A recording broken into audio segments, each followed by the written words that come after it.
guide, and the ultimate ally to heroes. She helped Odysseus outwit the gods, gave Perseus the shield to defeat Medusa, and was the unseen force behind many Greek victories. The battle for Athens, Athena and Poseidon competed for control of the greatest city in Greece. Poseidon offered a mighty ocean, but Athena gave the olive tree, a symbol of wisdom and prosperity. The people chose her gift, and Athens was named in her honor. The merciless judge? Athena may have been wise, but was she just? When Medusa was assaulted in her temple, Athena didn't punish Poseidon, she punished Medusa, turning her into a monster. Later, she created the first court of law, showing her power wasn't just in battle, it was in justice, law, and politics. Wisdom and war, always balanced. Unlike Ares, the god of chaos and bloodshed, Athena's warfare was tactical, calculated, and precise. She was the goddess of the battlefield, but also the goddess of philosophy, craftsmanship, and knowledge, a balance between violence and intelligence. Her lasting legacy, Athena's symbols, the owl, the shield, and the olive tree, still represent wisdom, strategy, and peace today. The Parthenon, her great temple, still stands, and her influence can be seen in modern philosophy, war strategy, and even democracy itself. Athena wasn't just a goddess of wisdom, she was a warrior, a ruler, and a force that shaped civilizations. But was she truly wise, or just the ultimate strategist who always got her way? Want more deep dives into legendary gods and goddesses? Subscribe now and uncover the myths and realities of ancient deities. Imagine being one of the greatest hunters in the world, known for your unmatched speed and skill. But despite all your abilities, your destiny is determined by a simple golden apple. Let me tell you the tragic tale of Atalanta, the huntress who couldn't escape her fate. Atalanta was abandoned at birth by her father, Zeus, who didn't want a daughter. Left to die in the wilderness, she was raised by a she-bear, learning to hunt and survive. As she grew, Atalanta became a legendary warrior, her skills in hunting unmatched. But no matter how great she became, she could never escape one thing, her prophecy. A prophecy foretold that Atalanta would only marry a man who could outrun her in a race. As the years went by, many suitors came, eager to win her hand. But Atalanta, fiercely independent, defeated them all. Her speed was unbeatable, and no man could match her skill. Then came Meleager, a brave hero who had heard of Atalanta's strength and beauty. Unlike the others, he didn't boast about his abilities. Instead, he came prepared with a plan. Meleager, knowing Atalanta's curse, asked the goddess Aphrodite for help. She granted him 3 golden apples, which he used to distract Atalanta during their race. As Atalanta raced ahead, confident of her victory, Meleager tossed the apples one by one in her path. The golden apples were so beautiful, they distracted Atalanta just enough to slow her down. In the end, Meleager won the race, and Atalanta was forced to marry him, despite her reluctance to give up her independence. But the story doesn't end in happiness. Atalanta and Meleager's marriage was plagued with regret. Atalanta, still driven by her need for freedom, felt trapped by the very love she couldn't escape. And in the end, Meleager, whose destiny was also marked by the gods, tragically died before she could ever truly be free. Atalanta's story is a tale of love, fate, and the clash between personal destiny and desire. Despite her unmatched strength and independence, her fate was sealed by love, and her story remains a tragic reminder of how even the most powerful can be brought down by what they cannot control. If Atalanta's bittersweet story of fate and love left you in awe, subscribe for more untold Greek myths and the heroes who shaped the ancient world. Imagine having a wish so powerful that everything you touch turns to gold. Sounds like a dream, right? But for King Midas, this dream turned into a nightmare. Let's dive into his tragic story. Once upon a time, King Midas ruled over a prosperous kingdom known for his wealth and opulence. But Midas wasn't just content with riches. He wanted more. He wished for the ability to turn anything he touched into gold. One day, the god Dionysus appeared before him and, impressed by Midas's devotion, granted him the wish. At first, Midas was overjoyed. Everything he touched, his food, his treasures, his furniture, transformed into gold. His wealth grew beyond imagination, and his joy knew no bounds. But soon, Midas realized the curse of his wish. He touched a rose, gold. He touched his food, gold. Desperate for a meal, he tried to drink water, gold. In horror, Midas realized that even his daughter, whom he loved dearly, turned into a lifeless golden statue when he touched her. Furious with the consequences of his greed, Midas begged Dionysus for mercy. The god, seeing the king's suffering, told him to wash in the river Pactolus. And in that moment, Midas's golden touch was taken away. The river's waters, now imbued with Midas's curse, carried gold downstream, forever tainting the land. King Midas's story is a reminder that greed often blinds us to the consequences of our desires. His once prized gift became his greatest curse, teaching us that not all treasures are worth the price. If King Midas's tale of power and greed left you thinking, make sure to subscribe for more epic Greek myths and their timeless lessons. Stay tuned for more stories of fate, love, and the gods' wrath. Ever wondered what it would be like to walk through the ancient world and encounter mythical creatures from Greek mythology? Get ready to meet the beasts that shaped legends. In Greek mythology, creatures were more than just beasts. They were symbols of the forces of nature, God's will, and humanity's struggle with the unknown. From the terrifying Minotaur lurking in the labyrinth to the mesmerizing sirens luring sailors to their doom, these creatures were as captivating as they were dangerous. The mighty Hydra, with its multiple heads that regrew each time they were cut off, was a symbol of unstoppable power. The Cerberus, the three-headed dog guarding the gates of the underworld, represented the barrier between life and death. But not all mythical creatures were monsters. The graceful Pegasus, a winged horse born from the blood of Medusa, symbolizes freedom and the pursuit of the heavens. These creatures still live on in our stories, haunting the shadows of ancient Greece and whispering through the winds of time. Which Greek mythological creature fascinates you the most? Share your thoughts and don't forget to subscribe for more legendary tales from Greek mythology.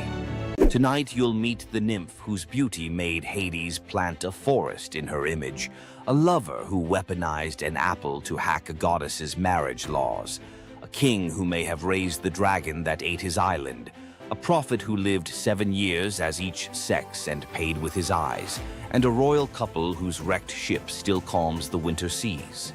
5 deep-cut myths, none repeated from previous episodes. Stick around. The last scene explains why every item you just saw is really the same warning. Luce, daughter of Oceanus, shimmered like morning on still water. Hades saw her bathing on the Styx's shore and felt the ache of something that might have been love, if gods knew limits. He swept her into his shadowy chariot. In the underworld, things don't rot the way they should, they transform. When Luce's mortal bloom began to fade, Hades panicked. Unable to bear her disappearing, he offered the only gift he understood, immortality as landscape. He touched her hair. It stiffened into bark the color of moon-bleached bone. Leaves burst silver as coin flip flashes. Luce the woman became Luce the white poplar, blazing at the center of Elysium. Dead heroes rest beneath her, weaving garlands from her two-toned leaves. Dark one side, pale the other, to remind them that joy and grief always grow on the same branch. The Cercopes, twin dwarf tricksters Passalus and Acarus, live by trolling. They steal Heracles' bow and club, giggling about how the hero's butt is black as a kettle from soot. Heracles wakes, grabs both by the ankles, slings them over a pole like squirming fish, and marches toward the city to sell them. Dangling upside down, Blood rushing to their heads, the twins can't stop roasting him. Even Heracles, no stranger to rage, breaks into reluctant laughter. But Zeus, hearing their unfiltered comedy, decides the world needs more mischief. He transforms them into the first monkeys, bodies still small, faces still grinning, forever swinging by what once bound them, their own tails. Sailors claim the Cercopes occasionally regain speech during eclipses, whispering new insults at any heroic statue within earshot. King Lycurgus hated surprises. When the brand new god Dionysus marched through Thrace with drums, wine, and ecstatic maenads, Lycurgus saw a security threat. He banned viticulture, arrested Bacchic followers, even ordered his soldiers to whip the vines until they confessed their treason. Dionysus escaped into sea foam, but vengeance fermented quietly. First, the king's barley crops twisted into miniature grape clusters. Then, every cup in the palace turned to wine, no matter what was poured. Finally, Lycurgus woke screaming. Vines were sprouting from his own feet, snaking up his calves, pinning him to the palace floor. He hacked at them only to realize he was slicing his own flesh. The vines were his veins. Driven mad, he swung an axe at what he thought were tendrils on an oak and beheaded his heir. The gods let him blister in that guilt until locals, terrified, bound him and hurled him into Mount Pangaion's man-eating cave. The vines retracted, but his screams never did. Acontius, a handsome nobody from Chios, spots rich girl Sidipe under the temple colonnade. He can't speak to her, class gap miles wide, but he can exploit Olympus's fine print. He scratches on an apple. I swear by Artemis to marry Acontius. He rolls it to her sandal. She idly picks it up and reads the words aloud, which in Artemis's precinct equals a binding oath. Sidipe leaves, confused, but every time her father arranges a proper fiancé, she collapses with fever, so savage priests fear plague. The oracle digs through the divine TOS and finds the hitch. She's already sworn. When Sidipe finally weds Acontius, the fevers vanish. Artemis shows up, not angry but amused, honoring the couple with everlasting fidelity in exchange for the clever tribute. Moral: speak casually under a goddess's roof and the contract is in ink you can't see. Long before the Trojan War, the island had no king, only scattered fishermen and goats. Then a stranger arrived, Cycreus, towering, scarred, carrying a bronze spear notched with unknown runes. He spoke little, ate alone, but worked miracles. He dug cisterns where springs burst overnight, charmed a wild stallion into kneeling, and once, locals swear, stood barefoot in a ring of fire to prove courage to the storm god. By year's end, the islanders begged him to rule. They didn't know he walked with a secret. He dreamt every night of fire-scaled dragons devouring his childhood village, and woke with soot under his nails though no hearth burned nearby. Months after his coronation, goats began disappearing. Nets came up shredded as if bitten by iron teeth. One dusk, a shepherd stumbled into the agora, eyes wide, clutching a bronze scale the size of a dinner plate, edges smoking. He'd found it at the mouth of a cave where the mount met the sea.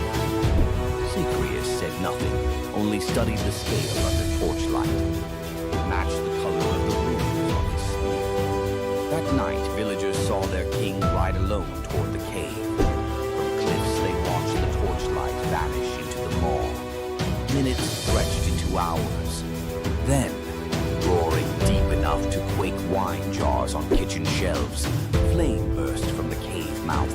Shadows of two giants, one man, one serpent, wrestled on the cave wall like monstrous puppet theater. At dawn, silence. Cycreus emerged, armor warped, spearhead glowing red. Behind him dragged the colossal corpse of a sea dragon, neck twisted, fangs snapped, eyes like boiled copper. The island erupted in praise. They crowned him with laurel and called him Draken Soter, Dragon Savior. Yet some noticed his smile was hollow, as if slaying the beast had lanced a boil he secretly cherished.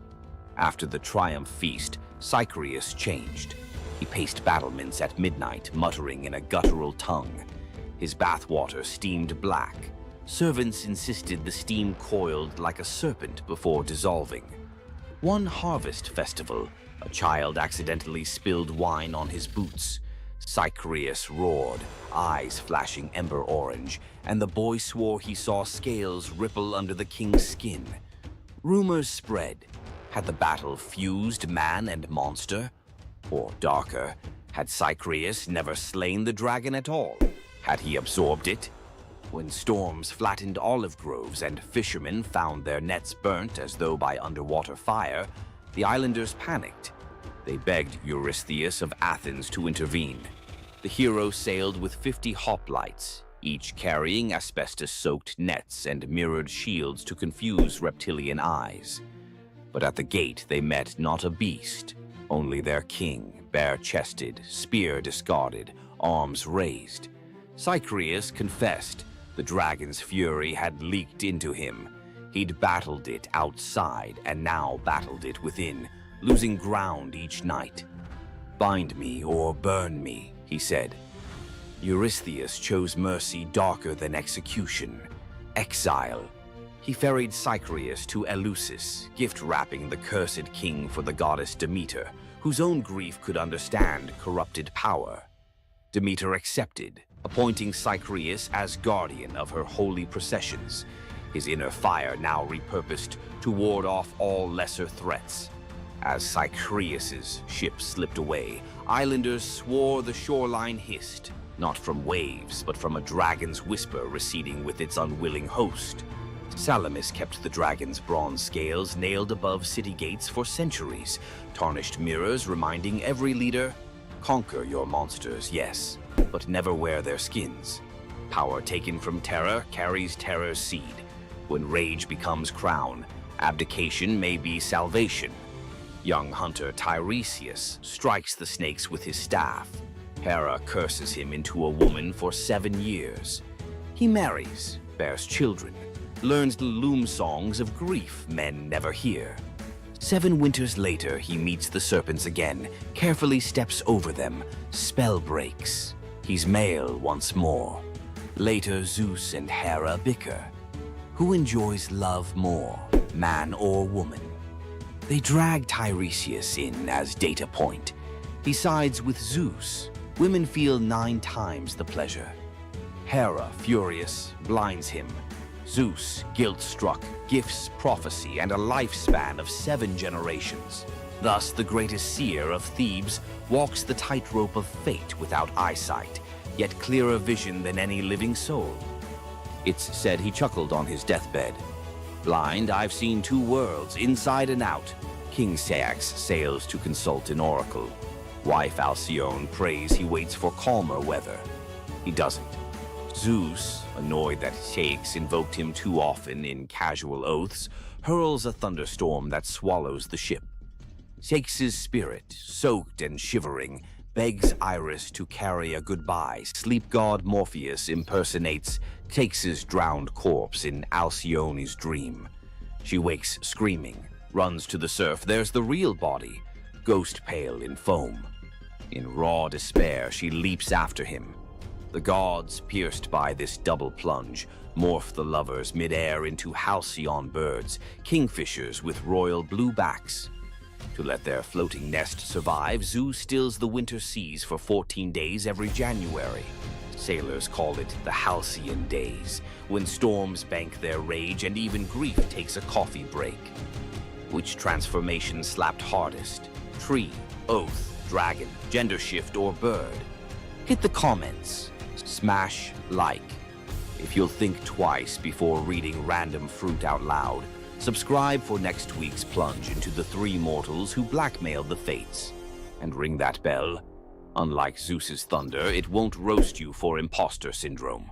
See you in the halcyon calm. What would you do if you gave up everything for love, only to be betrayed by the one you trusted most? In the Greek myth of Medea, love led to ultimate revenge, and the consequences were deadly. Let's dive into this tragic tale. Medea, a sorceress of immense power, fell in love with Jason, the leader of the Argonauts, when he came to her homeland seeking help. Medea, who was deeply in love with him, used her magic to aid him in his quest for the Golden Fleece. She betrayed her own family, murdered her brother, and helped Jason achieve his goal, all out of love for him. Once Jason had the fleece, Medea fled with him to Greece, where they started a life together. But as time went on, Jason's love for Medea faded. He decided to marry Glauce, the daughter of Creon, the king of Corinth, in an effort to secure a more powerful position. Medea, heartbroken and furious at the betrayal, decided to exact her revenge. She used her powers to craft a poison so deadly that it would burn Glauce alive when she put on a beautiful dress that Medea had sent her as a gift. But Medea didn't stop there. In her grief and rage, she murdered her own children, Jason's children, to ensure he would suffer the most for his betrayal. The pain of losing everything she loved was unbearable, and Medea, having left nothing behind but destruction, fled to Athens, leaving Jason to wallow in his sorrow and regret. Medea's story is a tragic reminder of the destructive power of betrayal and the extreme lengths to which love can drive someone. Sometimes love is not only blind, but it can also lead to devastation and vengeance. Does Medea's vengeance leave you thinking about the darkest side of love? Subscribe for more ancient Greek myths filled with twists, power, and passion. What makes Zeus, the mighty king of the Greek gods, one of the most fascinating figures in mythology?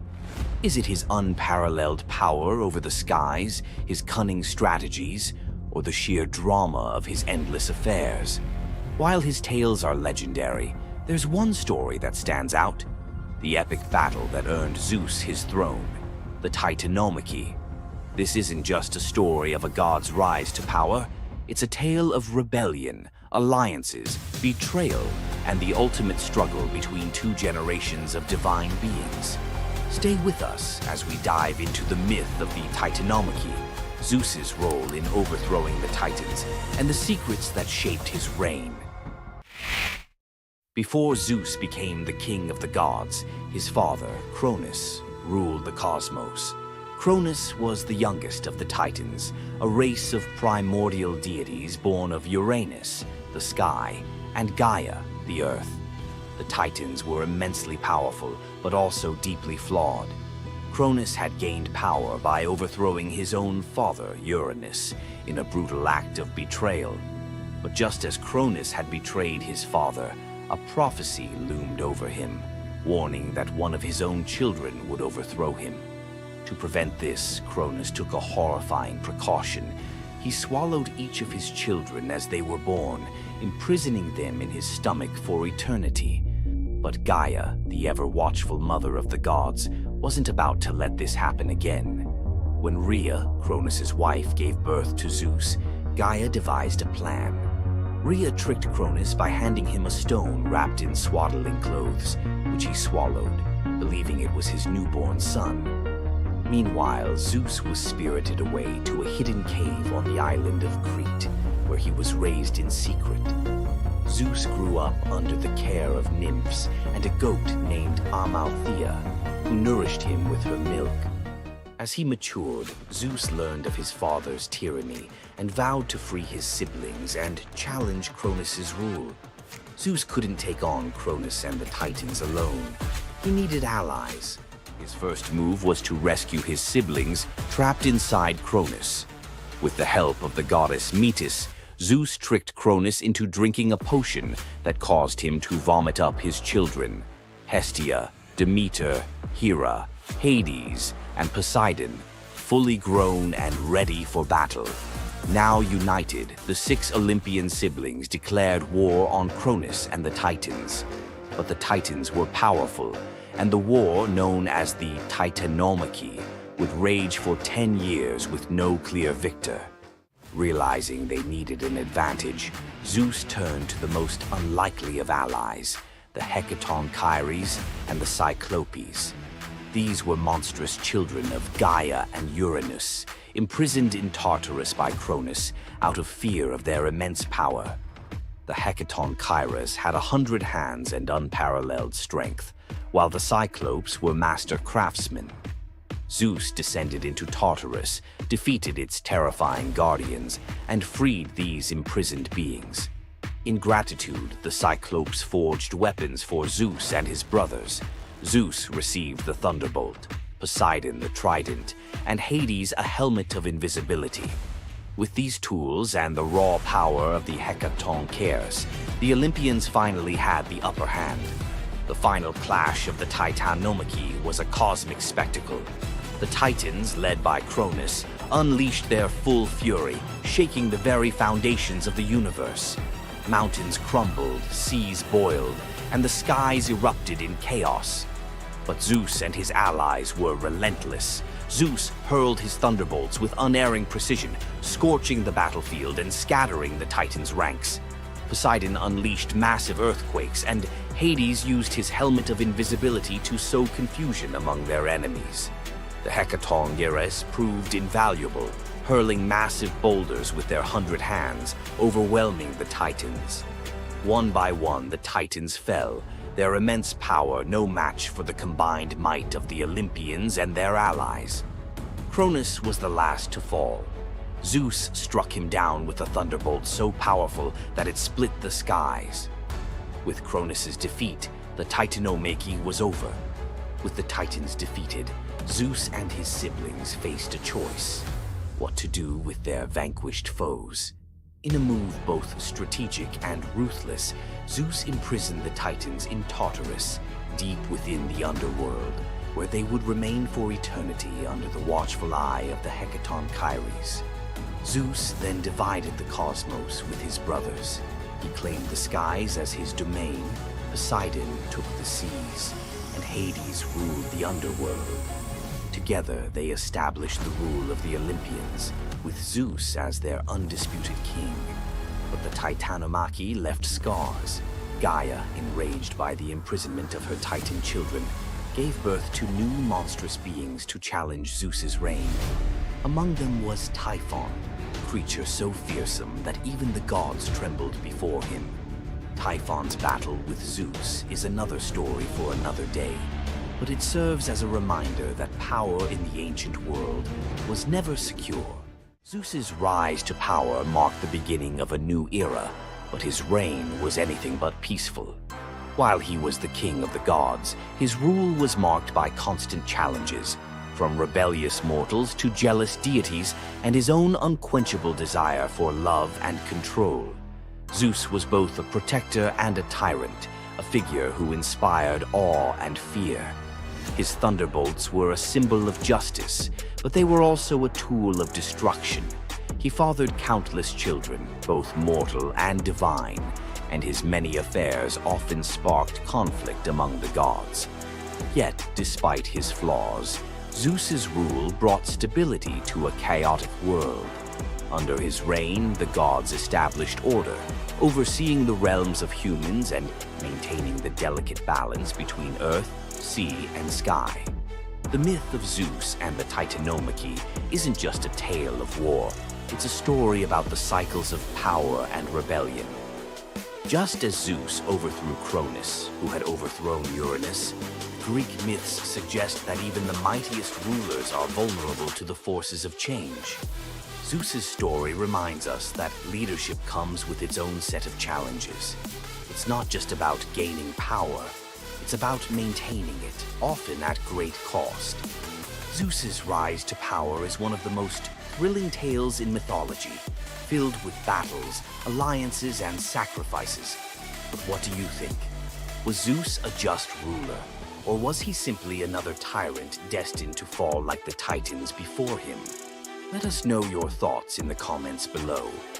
Don't forget to like this video if you enjoyed this dive into Greek mythology, share it with fellow myth lovers, and subscribe to our channel for more epic tales from the ancient world. Until next time, remember, the gods may rule from above, but their stories remind us of the struggles we all face below. Hey, myth explorers, ready to wander off the beaten mythological path? You know Zeus's thunderbolts and Hercules' labors. Fine. But what about the day the bees turned their backs on their god? Or the huntress whose sons were cursed to become flesh-hungry bears? Or a girl so clever Athena loved her, then hated her enough to shrink her to an ant? And finally, an apple that quite literally broke a young man's heart. Keep watching.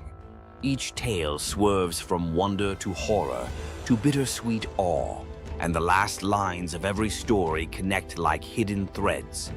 Miss even 30 seconds, and you'll lose the clue that ties them all together. When Zeus married Hera, Hermes carried gold-edged invites to every being, mortal, divine, animal. Chelone, a river nymph, accepted with a careless nod, but when the day came, she sniffed at the sky, poked the embers in her hearth, and sighed, "My little house is warmer than Olympus." Hours later, the wedding procession rolled past in thundercloud pomp. Hermes spotted Chelone's empty chair. Rage ignited in his silver sandals. He swooped down, seized the entire cottage, roof, pillars, walls, Chelone still clutching a teacup inside. One spell later, cottage and nymph fused into a single creature, shell on the back, head poked out, doomed to crawl forever carrying the home she wouldn't abandon. The first tortoise. Locals swear that on spring evenings, if you kneel by a brook and whisper, "Leaving soon?" any tortoise nearby will retreat into its shell, tiny echo of a goddess-scorned recluse. Long before "Save the Bees" was a slogan, there was Aristaeus, demigod shepherd, inventor of cheese, olive oil, and above all, beekeeping. People swore the hum of his hives kept sickness out of the valley. Then one midsummer dawn, every bee lay motionless, wings stiff as parchment. The air that once thrummed with life sat dead and silent. The villagers called it the funeral of the bees. Desperate, Aristaeus trekked through reeds to consult Proteus, the shape-shifting sea prophet. Proteus, half seal, half seer, spat seawater and hissed, "The nymphs of the meadows curse you for the part you played in Eurydice's death. Mourn in their tongue, blood, smoke, and remembrance. The penance? 4 pure bulls and 4 unblemished heifers sacrificed at a spring, their carcasses left to rot beneath the sun. An act so revolting only the gods could read its poetry."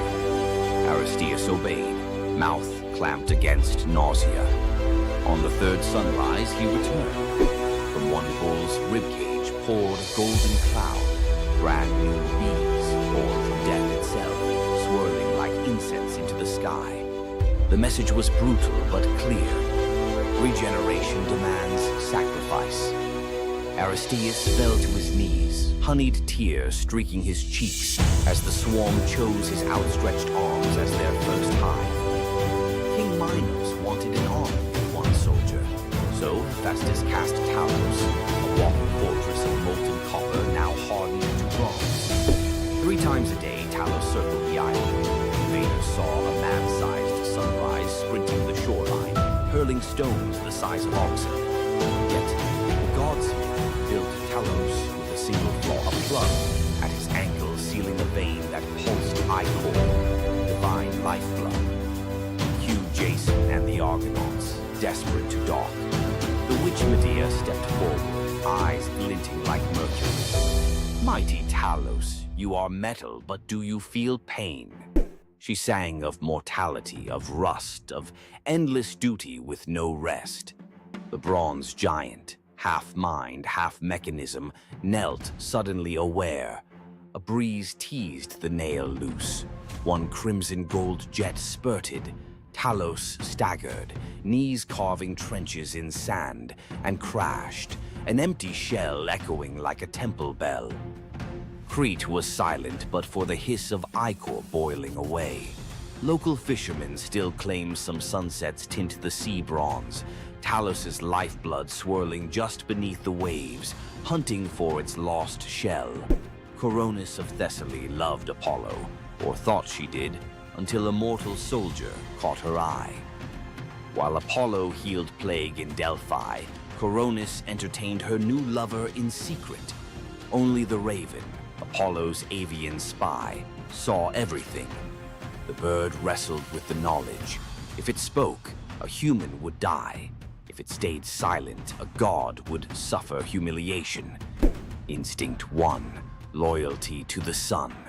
It flew for 3 days, trailing white feathers through storm clouds, and crashed onto Apollo's lap to report the betrayal. Apollo's rage was surgical. One golden arrow, one heartbeat, Coronis felled. But as her blood soaked the sheets, guilt hit harder than plague, because Coronis carried his unborn son, Asclepius. Apollo yanked the child from the dying womb, gave him to the centaur Chiron, and spun on the trembling raven. You wanted me to see darkness. Now wear it. Flames the color of a lunar eclipse licked across white plumage, charring every feather jet black. The raven screeched, not from pain, but from shame immortalized. From then on, ravens lost the ability to speak in clear words. All that's left is the croak that sounds like a secret you can't quite make out. King Salmoneus looked at Olympus and saw a marketing opportunity. He forged iron wheels that struck bronze streets, sparking hellish fire. He hung bronze kettles along rope bridges, and when his servants tugged the ropes, they roared like thunder across the sky. During festivals, he hurled lit torches from his chariot, shouting, "Tremble, mortals! I am Zeus!" Crowds, half fearful, half entertained, showered him with offerings.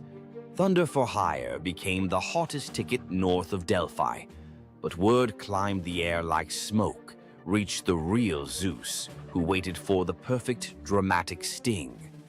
On Salmonia's grandest fate, dark clouds gathered, but the sky remained eerily quiet. Salmoneus rode out, ready to drop his counterfeit thunder. Zeus answered with the genuine article, a single bolt that vaporized the rope bridges, melted the bronze road into a river of screaming metal, and hurled Salmoneus, chariot, horses, ego, into Tartarus. There, chained to a rotating rock, he hears only one sound. Authentic thunder he can never claim. Locals swear the ruins of Salmonia still ring on electric nights. Metallic echoes of Zeus performing an audit on false advertising. Polyphonte, one-time devotee of Artemis, vowed to remain chaste, but Aphrodite, never fond of holdouts, infected her with lust for a passing bear. Yes, a bear. Polyphonte vanished into the woods and returned months later with twin boys, Agrius and Aureus, towering, coarse-haired, with appetites that chilled the blood. They laughed at altars, hunted travelers, and roasted human limbs over campfires. Zeus finally snapped. He ordered Hermes to punish the whole family in whatever way preserves terror for future ages. Hermes, unwilling to butcher newborns, enlisted Ares, who gleefully bound the twins upside down and hacked off hands and feet. But before the blade fell again, the gods changed their minds, opting for metamorphosis over gore. Polyphonte became the Strix, a death omen owl whose shriek freezes armies. Aureus twisted into a towering eagle owl, herald of war. Agrius sank into the body of a vulture, forever gnawing carrion. And the family's hillside cave? Locals swear it still reeks of smoke and sweet meat. Farmers mark its mouth with iron nails. Iron, they say, silences bare-born ghosts. Next time an owl howls before battle, remember Polyphonte's cursed lullaby, a mother's love curdled into dread for every soldier who hears it. Athena once chose an Attic girl named Myrmex as her personal protege. The goddess introduced a dream project, the world's first plow.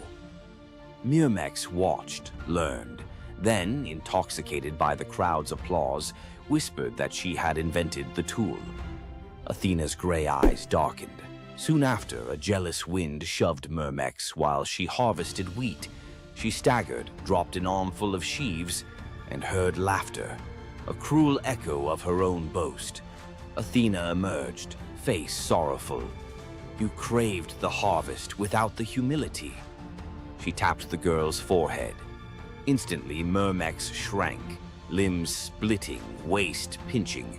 An ant scuttled where a maiden had stood, destined to steal crumbs of grain for eternity, mimicking the theft of Athena's credit.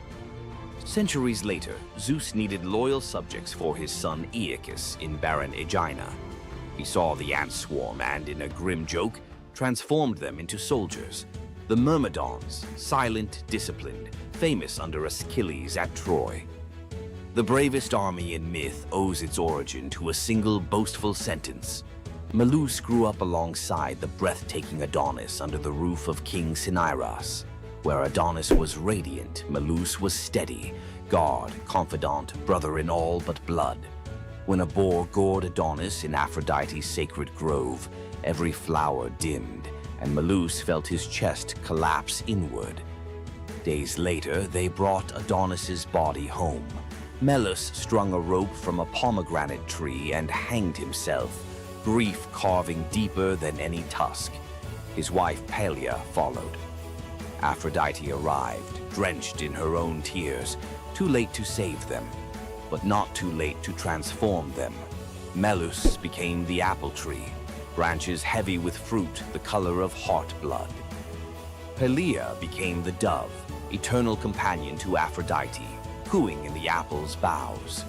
Their infant son, also named Medusa, was spared and ordered to Delos to teach islanders the craft of shearing sheep. Ever since, Greeks call flocks mela in his honor. Legend says when an apple falls perfectly into a lover's open palm, Melos is granting a fragment of his devotion, a reminder that love can be both sweet and lethal. Every crunch echoes a heartbreak older than history. Careful who you offer an apple to. Aphrodite might just be listening. Which boundary breaker freaked you out most? Drop your vote below. Smash like if you'll think twice before faking thunder. Subscribe for Forgotten Monsters next week, and ring the bell. Unlike Melinoe, notifications haunt only by day. See you in the echoes. Hor, the thunder god, woke up to find his greatest nightmare had come true. Mjolnir, his mighty hammer that could level mountains and control lightning itself, was gone. Without it, the thunder god was powerless, vulnerable, and mocked.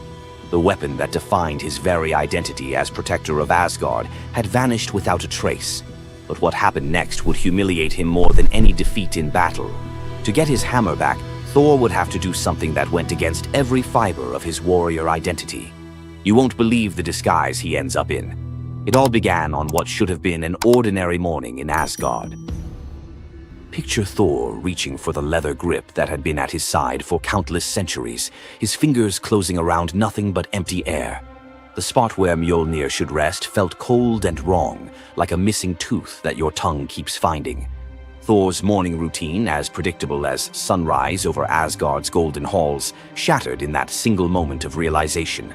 The hammer forged by dwarven masters, the weapon that could summon lightning and level mountains, had vanished without so much as a whisper of sound. The initial shock hit Thor like a physical blow. His hand remained suspended in space, still reaching for what wasn't there. Then panic crept in, cold and relentless. He let out a blood-curdling roar of sheer rage, the whole palace trembling. Without Mjolnir, he was powerless, vulnerable, and mocked, stripped of the weapon that made him Asgard's primary defender. The enemies that prowled the borders of the Nine Realms knew about his mighty hammer. They counted on Thor's strength to keep them at bay. Now that strength was gone. Word spread through Asgard's halls faster than wildfire. The other gods gathered in emergency council, their faces grave as they grasped the full scope of the crisis. Odin's ravens had brought no news. The watchmen at the gates had seen nothing. Mjolnir had simply disappeared, as if it had never existed at all. The assembled gods understood what Thor's loss meant for their realm. Asgard stood vulnerable, its greatest protector reduced to a shadow of his former self. Loki stepped forward through the crowd of worried gods, his familiar, cunning smile playing at the corners of his mouth. He offered to investigate the theft using his shape-shifting abilities, volunteering to venture where other gods could not go undetected. The council accepted his proposal immediately, desperate for any lead in their search. Thor watched his brother prepare for the mission, knowing that Loki's success or failure would determine his own fate. Loki first borrowed Freya's magic feathered coat, allowing him to fly in falcon form to Jotunheim without raising alarms. Each dead end pushed Thor deeper into desperation. He imagined facing his enemies defenseless, their laughter echoing as they realized the thunder god carried no thunder. The trail finally led to the most dangerous territory of all, Jotunheim, the realm of the giants. Loki strode into the council chamber with the confident gait of someone who had solved a mystery, but his expression carried an ominous weight. The giant Thrym, lord of the frost giants, had openly boasted about his theft from his massive throne of ice and stone. He had buried Mjolnir 8 leagues beneath the frozen earth of his realm, thrice deeper than any giant's hall, he claimed, placing it where even Thor's strength would be useless. Thrym had what he thought was a simple demand for the Norse gods. He wanted the beautiful goddess Freya as his bride in exchange for the hammer's return. The giant had fixated on her legendary beauty and grace, convinced that possessing both Mjolnir and the goddess of love would make him the most powerful being in all the 9 realms. His arrogance knew no bounds as he described his elaborate wedding plans to Loki, speaking of golden halls and feasts that would last for weeks. Thrym believed the gods had no choice but to accept his terms. When Loki spoke to the council about Thrym's demand, the council fell silent. Freya's reaction shattered the tense quiet that followed Loki's report, causing her rage to break the Brysinger necklace, its gems scattering across the floor in glittering fragments. She declared she would rather throw herself into the deepest ocean than marry the frost giant who dared make such a demand. The gods found themselves trapped in an impossible situation. They could sacrifice one of their most beloved goddesses to a giant's lust, or they could leave Thor permanently weakened and Asgard vulnerable to every enemy that prowled the borders. The council erupted in frantic debate. Some suggested launching a full assault on Jotunheim, but Thrym's fortress was impregnable and his army vast. Others proposed trickery or negotiation, but every path led to either devastating war or humiliating surrender. Heimdall, the far-seeing guardian who watched over the Rainbow Bridge, had remained silent throughout the heated discussions. When he finally spoke, his words stopped every conversation in the hall. His suggestion was so outrageous, so completely unthinkable, that even Loki's jaw dropped open in shock. The gods stared at Heimdall as if he had lost his mind, but they were out of other options. What he proposed, however, would challenge everything Thor stood for as a warrior. Heimdall's words hung in the air like a challenge to the very foundations of Norse honor. The far-seeing god had suggested that Thor disguise himself as a bride and infiltrate Thrym's wedding feast to recover Mjolnir. He spoke with calm authority, tie housewife's keys about his waist, and pin bridal jewels upon his breast. The idea was so fundamentally opposed to Norse concepts of masculine honor that Thor's initial response shook the very walls of Asgard. He declared the plan preposterous and swore he would never hear the end of it if word spread that the Thunder God had dressed as a woman. The assembled gods watched in tense silence as their mightiest protector wrestled with a challenge that could not be solved through brute force or lightning strikes. They had already considered launching a full assault on Jotunheim, but Thrym's fortress was impregnable and his army vast. No other choice remained. Thor paced the hall like a caged wolf, his massive fists clenched as he grappled with the impossible choice between his warrior's pride and his duty to protect Asgard. Every instinct in his body rebelled against the idea of abandoning his identity as a fearsome warrior to play the role of a delicate bride. Loki stepped forward with barely contained excitement, volunteering to accompany Thor as his maidservant. The trickster god's eagerness to participate in this elaborate deception revealed his true nature. While Thor struggled with the concept, Loki was already plotting the specifics of costumes, mannerisms, and the lies they would need to maintain throughout their dangerous mission. The transformation began with layers of bridal linen draped over Thor's massive frame. Servants brought forth delicate jewelry, housewives' keys that symbolized domestic authority, and a dainty hood for his head. Finally came the precious necklace of Brisingar. Each item added to the disguise felt like another blow to Thor's warrior identity. When he finally looked at his reflection, the god of thunder saw an unconvincing bride staring back at him. Thor finally accepted the plan because no alternative existed. The unlikely pair prepared to set off for enemy territory, where their deception would face its ultimate test among giants, eager to celebrate their lord's triumph. The great hall of Thrym's fortress buzzed with excitement as giants gathered to witness their lord's marriage to the most beautiful goddess in all the 9 realms. Thor sat at the high table in his bridal disguise, surrounded by massive frost giants who raised their drinking horns in celebration. The feast spread before them displayed the giants' wealth and power. Roasted oxen filled enormous platters, fresh salmon gleamed on silver dishes, and barrels of mead stood ready to fuel the night's festivities. Thor's legendary appetite struck like a thunderbolt. He polished off an ox and ate whole salmon in moments, tearing through the meat as if he hadn't eaten in weeks. 3 measures of mead vanished as quickly as if someone had poured them into a bottomless pit. The assembled giants watched in stunned silence as the delicate bride consumed more food than most warriors could handle. Thrym's eyes narrowed with growing suspicion. This goddess ate like a battle-hardened warrior, returning from a long campaign, not like the refined Freya he expected to marry. Loki stepped forward with the smooth confidence of a master storyteller. He spun a tale about Freya's 8-day fast in eager anticipation of reaching Jotunheim and marrying the mighty Thrym. The explanation painted a picture of a lovesick goddess, so excited about her wedding that she had refused all food during her journey. The giants nodded in understanding, their suspicions melting away as they accepted this romantic explanation. Thrym felt honored by such devotion and relaxed completely, his doubts vanishing. Beneath his bridal veil, Thor's rage simmered like molten metal ready to explode. Every moment at the feast brought new challenges as he struggled to maintain feminine mannerisms while surrounded by his enemies. His massive hands shook with barely controlled fury as he watched the giants celebrate what they believed was their victory over Asgard. The critical moment finally arrived. Thrym commanded his servants to bring Mjolnir forth, the very moment Thor had trained his eyes on since dawn. The servants placed the legendary weapon before the disguised bride as part of the traditional ceremony. Thor's fingers closed around Mjolnir's familiar handle, and lightning immediately crackled through the hall. He ripped away his bridal veil and roared his true identity to the shocked giants. Thrym's eyes widened in terror as he realized the bride he had been celebrating was actually the god of thunder himself. Thor swung Mjolnir, killing Thrym instantly after crushing his skull with Mjolnir, then turned on the assembled giants, and even the pleading giantess met Mjolnir's crack before the hall fell silent. The theft that had begun with arrogance ended in complete destruction.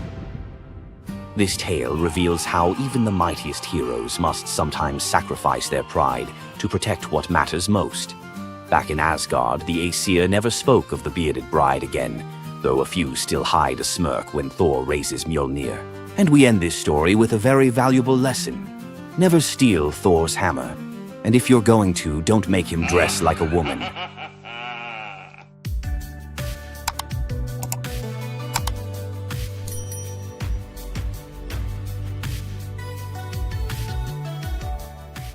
Imagine a woman so terrifying that a single glance from her could turn anyone into stone. Medusa, a name that echoes through history as a monster, a villain, and a symbol of pure horror. But what if everything you thought you knew about her was wrong? Medusa wasn't always a monster. Her story is one of betrayal, injustice, and a curse she never deserved. She wasn't born a villain. She was made into one by the gods themselves. But even as a victim, she found a way to turn her tragedy into power. Today, we'll unravel the myth of Medusa and discover the deeper truth behind her story. From her tragic origins to her transformation into a feared Gorgon, to her epic confrontation with Perseus. This is the tale of Medusa like you've never heard it before. Long before the snakes, before the curse, Medusa was a mortal woman of extraordinary beauty. She wasn't born a monster. She was born human, the daughter of the sea gods, Phorcys and Ceto. While her sisters, Stheno and Euryale, were immortal Gorgons, Medusa stood apart as the only mortal among them. But it wasn't her mortality that set her apart. It was her beauty. Medusa's golden hair, radiant complexion, and striking eyes captured the attention of everyone, even the gods. She served as a priestess in the temple of Athena, goddess of wisdom and war, vowing to remain pure and devoted to the goddess. This is where her life took a tragic turn. According to the myth, Poseidon, the god of the sea, became infatuated with Medusa. Overcome by desire, he pursued her relentlessly, and one fateful day he cornered her in Athena's temple. Medusa, defenseless, could not escape his wrath. But instead of protecting her, Athena turned her fury against Medusa.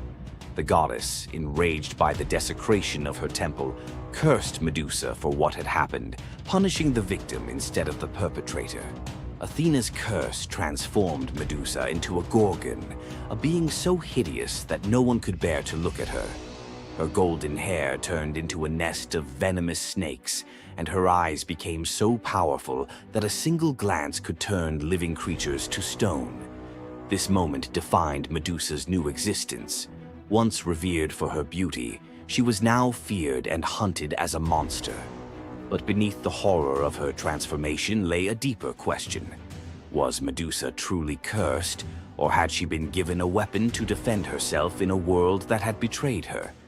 Medusa fled from civilization, retreating to a remote island where she lived in solitude. Here she came to terms with her new form and the terror it inspired. The snakes in her hair hissed constantly, and her reflection, once a source of pride, was now a weapon she couldn't dare to look at. But the world wouldn't let her rest. Tales of the monster of the island spread across Greece, and soon warriors came seeking glory by trying to slay her. None succeeded. Each challenger who entered her domain fell victim to her petrifying gaze, their bodies forever frozen in stone. Medusa's life became one of survival, fending off those who sought to destroy her while grappling with the isolation of her curse. She was trapped in a cycle of violence she didn't choose, but couldn't escape. As the years passed, Medusa's story became twisted. In the eyes of mortals, she was no longer the victim of a cruel curse, but a monster to be feared. The tragic young woman was lost to legend, replaced by the image of a terrifying villain. Enter Perseus, a young demigod with a destiny to fulfill. Tasked with bringing back Medusa's head as proof of his strength, Perseus embarked on a perilous journey to find her. But unlike the warriors before him, Perseus wasn't relying solely on his skill. He had the favor of the gods. Athena and Hermes provided Perseus with gifts to help him on his quest. Winged sandals to fly, a reflective shield to avoid Medusa's gaze, and a sword sharp enough to cut through anything. Most importantly, he was given a magical bag to safely carry her severed head. Perseus's journey to Medusa's lair was filled with danger, but none compared to the final challenge, facing the Gorgon herself. When Perseus arrived, Medusa was sleeping. For the first time in years, she looked peaceful, an almost human reminder of who she once was. But Perseus couldn't afford to hesitate. Using the reflective shield as a mirror, he avoided her petrifying gaze and struck with precision, severing her head in one swift motion. The blood that spilled from Medusa's neck gave birth to two incredible beings, Pegasus, the winged horse, and Chryser, a golden giant. Even in death, Medusa's body produced miracles, a testament to the power she had carried within her. Perseus carried Medusa's severed head back to Greece, where it became both a trophy and a weapon. Her gaze retained its power, turning enemies into stone, and Perseus used it to defeat his foes and protect his people. But Medusa's story didn't end with her death. Over time, her image transformed from that of a monster to a symbol of strength and defiance. Women, especially, began to reclaim her story, seeing her as a figure who resisted the gods and survived unimaginable betrayal. Today, Medusa is more than a mythological figure. She's an icon. Her face appears in art, literature, and even modern movements that challenge systems of power and oppression. But the question remains, was Medusa truly a monster, or was she a victim of a world that feared her power? Medusa's story is a reminder that myths are more than just tales of gods and heroes. They're reflections of human nature, of the injustices and triumphs we still see today. So, what do you think? Was Medusa a villain, or was she a misunderstood symbol of resilience? Leave your thoughts in the comments. Give this video a like if you found her story as fascinating as we did. And don't forget to subscribe to the channel for more deep dives into the myths and legends that continue to shape our world. Until next time, keep questioning, keep exploring, and keep looking beyond the surface. Loki's punishment was brutal. Bound deep within a cavern, his body lashed to 3 jagged rocks with the entrails of his own son. Above him, a serpent hung poised, venom dripping relentlessly onto his exposed skin. This scene, drawn from the poetic Edda and the prose Edda, became a symbol of both divine vengeance and suffering that echoed through Norse legend. But the gods never counted on one presence: Sigyn, Loki's faithful wife. Her hands trembled as she knelt beside him, catching each drop of poison before it could sear his flesh. Her quiet devotion became a fragile shield against the god's wrath. Why did she choose loyalty over escape? The answer reveals a truth about love that endures even when the world itself seems lost to darkness. Yet before the cavern, before the venom and the silence, there was a betrayal that shook the heart of Asgard. Baldur was the light of Asgard, cherished by gods and mortals alike. His laughter filled the halls, a warmth that even the golden apples of Idun could not rival.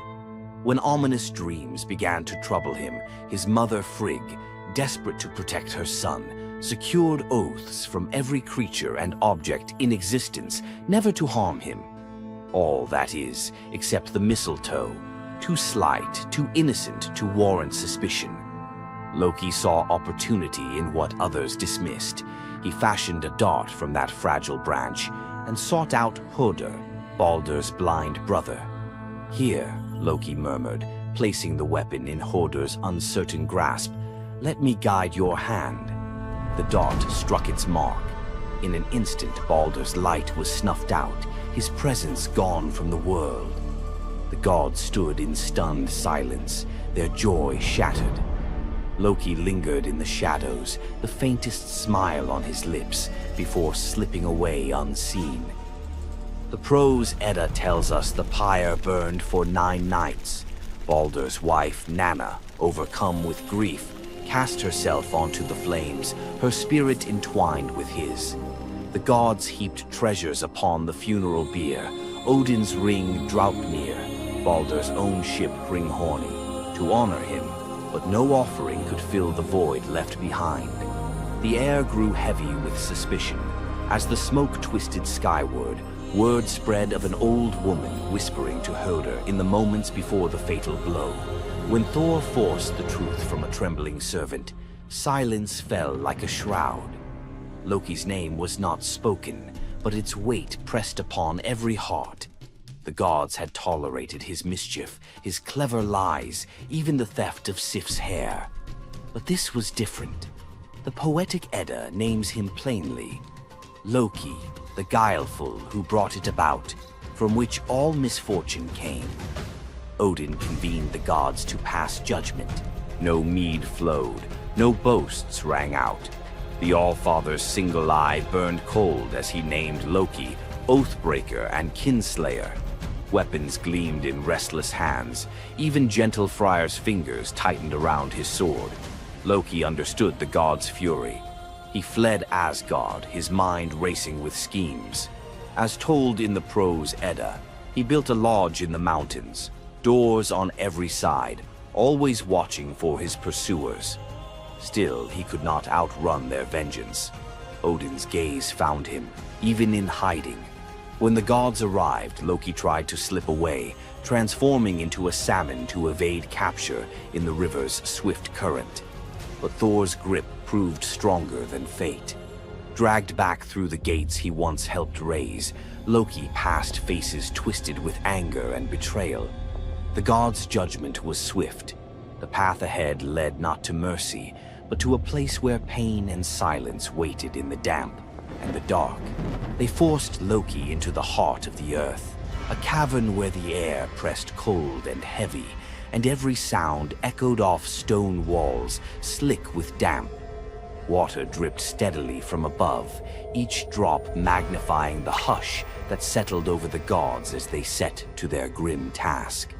The stench of venom lingered, sharp and persistent, mingling with the iron tang of old blood. Odin's single eye caught the flicker of Skadi's movement. A silent nod passed between them, sealing what would come next. 3 massive boulders, freshly gouged with holes, stood ready. The gods had not brought chains or rope. Instead, they made Loki's punishment a reflection of his own chaos. The prose. Edda tells us they transformed one son, Vali, into a wolf who slew his brother, Nari. With the entrails of Nari turned to iron by the god's will, they bound Loki fast, wrists, neck, thighs, and ankles locked tight against the unyielding stone. As the Völuspá declares, with the guts of his ice-cold son, the killer is bound. Each knot and twist was deliberate, a reminder that his own blood now held him captive. The weight of the rocks pressed into his flesh, a constant ache that would never fade. Skadi stepped forward, her presence sharp as frost. In her hands a serpent writhed, its fangs gleaming. She fixed the creature to a stalactite directly above Loki's face. "For Balder," she said, her voice steady and cold. The serpent's jaws parted, and a bead of venom gathered at its tip. It hung for a moment, then fell. Loki's scream reverberated through the cavern, his body arching in agony as the venom burned into his skin. The pain was relentless, searing into bone, and the world above felt its echoes, earthquakes shaking Midgard, rivers shifting, the roots of Yggdrasil quivering. The gods watched in silence, their faces unreadable. Justice, they believed, had been served. As the serpent's venom continued its slow assault, the rhythm of torment became all-consuming. The next drop formed, poised to fall. Then a figure emerged at the edge of the chamber, a woman, silent, a wooden bowl cradled in her hands. Sigin's arms were blistered, her sleeves stained, but her grip was unwavering as she stepped into the circle of pain. The cavern held its breath. Sigyn knelt, her presence a quiet defiance. The venom hissed into the bowl, wood darkening with each drop. The gods turned away, their judgment complete, but the story within the cavern was only beginning. The bowl rested in Sigyn's hands, its wooden sides polished by hours of silent endurance. She knelt on the cold stone, skirts bunched beneath her, and waited for the serpent's venom to fall. The first drop struck with a hiss, a thin wisp of smoke curling up as Loki's breath caught in his throat. She kept her gaze fixed on the bowl, her resolve anchored by the rhythm of her task. Time unraveled in the cavern, marked only by the relentless cadence of the venom. Drip, catch. The liquid sizzled as it struck the wood, the heat seeping through Sigyn's calloused palms. Each shift of her grip was subtle, a quiet adjustment to keep the bowl steady as her arms ached. Above, the serpent's shadow twisted over the stone, its coils unmoving, its venom gathering in slow, deliberate drops. Loki whimpered, bracing for pain that had become his constant companion. The sound of his dread was sharper than his cries. The air hung heavy with the stench of scorched flesh and the metallic sting of poison. The darkness pressed in, broken only by the faint glimmer of Sigin's tears as they mixed with venom in the bowl, each drop a testament to her resolve. The silence between drops was punctuated by Loki's ragged breaths and the distant echo of water dripping from the cavern walls. Sigin's world narrowed to the weight in her arms and the threat above. The bowl filled, the venom rising perilously close to the rim. Sigin's muscles trembled, but she did not let her grip falter. When at last the bowl brimmed, she had no choice but to turn away. In that brief moment, as she emptied the venom onto the rocks, Loki's body convulsed, his scream raw and unrestrained. The poison ate into the stone, leaving blackened scars as Sigyn hurried to wipe the bowl clean and return to her vigil.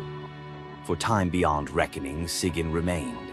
The myth offers no window into her thoughts, only the image of her kneeling, unwavering as Loki's mind splintered under the weight of his agony. Was she remembering laughter in sunlit halls, or simply unable to imagine leaving him alone in the dark? The venom's rhythm never changed. The bowl would fill. Loki would suffer. Sigyn would endure. In the hush that followed each scream, a question lingered, one that neither gods nor mortals could answer. Love in the dark was never simple. While the gods turned away, Sigyn remained, her presence reshaping the meaning of Loki's punishment. His betrayals had echoed through Asgard, yet her loyalty was a force the gods never expected. The Eddas offer no window into Sigyn's thoughts, recording only her actions.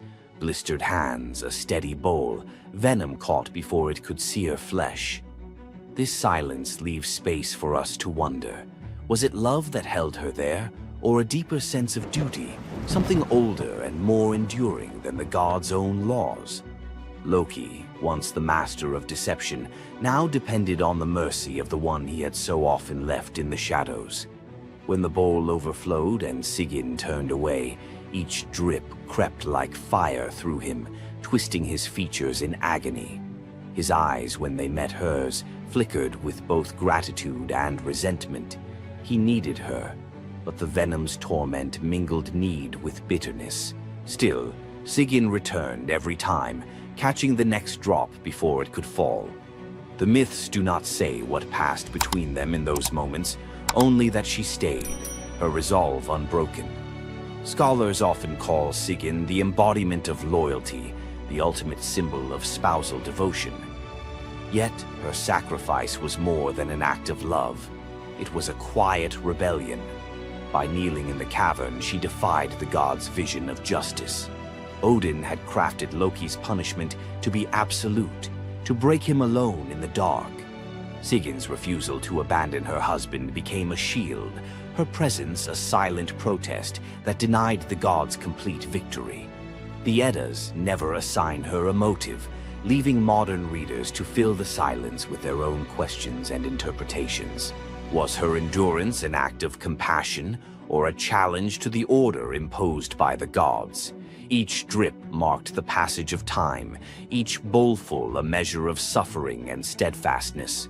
Loki's laughter, once quick and sharp, faded into broken gasps. His words, sometimes curses, sometimes pleas, found no purchase. Sigyn's hands grew raw and ruined, but she did not falter. The cycle of pain and mercy continued, unbroken.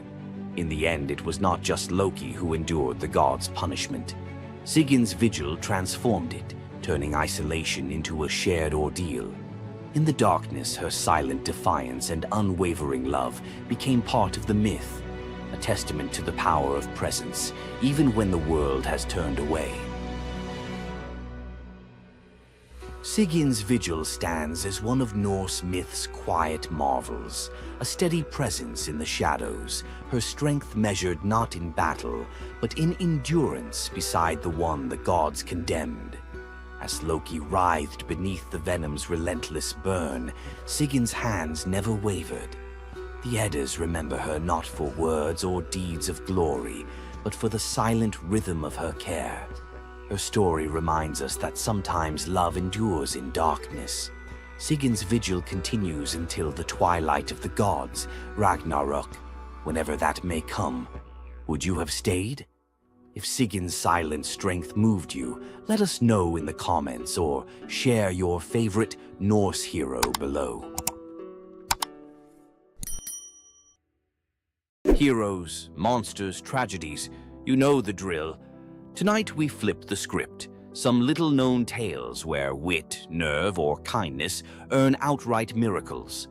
Glass number 1 holds a bronze serpent coiled around a sprig of green, and a boy who literally came back sweeter than honey. Knossos in Midsummer smells of rosemary, sea salt, and beeswax. While the court argued harvest taxes, young Glaucus chased a bright blue lizard past the kitchens, through a corridor stacked with amphorae of fermenting honey, and, because small boys fit where gods do not, straight down a ladder into the palace cellars. Down there, the air was syrup thick. Glaucus peered into a half-open jar, hoping to see the lizard's tail. One wobble, a slip, a splash. The honey swallowed his cry, sealed itself like amber, and the cellar went still except for the slow fizz of wild yeast. When the nurse discovered an empty playroom, Minos promised royal exiles, or worse, to anyone who failed to find his heir.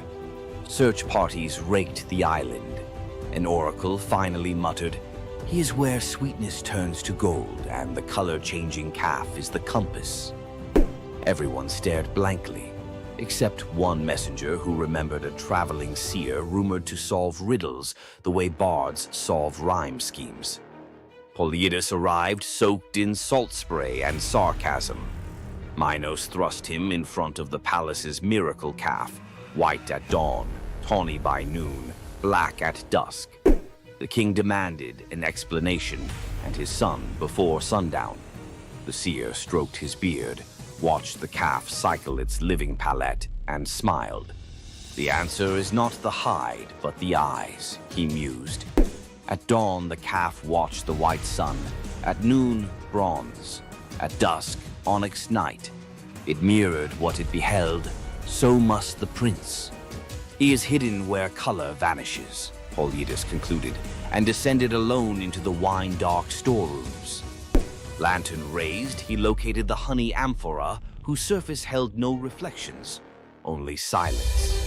He cracked the seal, found Glaucus suspended in golden stillness, lips blue, limbs floating like reeds in amber. When guards hauled boy and jar to the throne room, Minos' relief curdled into fury. "Resurrect him," he ordered, "or you will keep him company." The seer and the honey coffin were locked inside a stone vault. The bar grinded shut. Torches flickered out. The only light came from honey's inner glow. Polyidus knelt, mind racing through every charm he knew. None could reverse 2 hours without breath. A soft hiss cut the darkness. A serpent, scales gold as harvest wheat, slipped under the door. Polyidus, fearing venom, crushed it with a wine jug. Silence returned, briefly. A second serpent slid beside its fallen mate, circled the body, vanished into a crack, and re-emerged, clutching a sprig of leaves that glimmered in emerald fire. Pressed the herb to the dead serpent's mouth. In a shiver of sinew, the creature revived. The pair slithered away, leaving the leaf behind like a lesson. Polyidus' pulse hammered. He ground the glowing plant between stone shards, smeared the paste across Glaucus' cold lips, and half praying to gods who seldom pick up, waited. A heartbeat. 2. Then the boy coughed, honey and air and the shriek of returning life. He sat up wide-eyed, asking if lunch was ready. The vault erupted in shouts. Guards dragged them to Minos, whose relief eclipsed his threats. "Teach the child your art," the king commanded, "and you may leave Crete with both eyes intact." For 30 days, Polyidus tutored Glaucus, reading omens in bird flight, divining storms by the smell of stone. decoding dreams as if they were parchment. Each lesson the seer delivered with growing dread, Minos could weaponize prophecy. On the final morning, he presented Glaucus with a cup of wine to seal memory. The boy drank. Polyidus leaned close, whispered a single word, and the wine turned bitter. Glaucus spat it back onto Polyidus's lips. That was the spell. Every technique, every cosmic shortcut drained from the boy's mind like sand through a broken hourglass. He would live healthy, happy, but ordinary.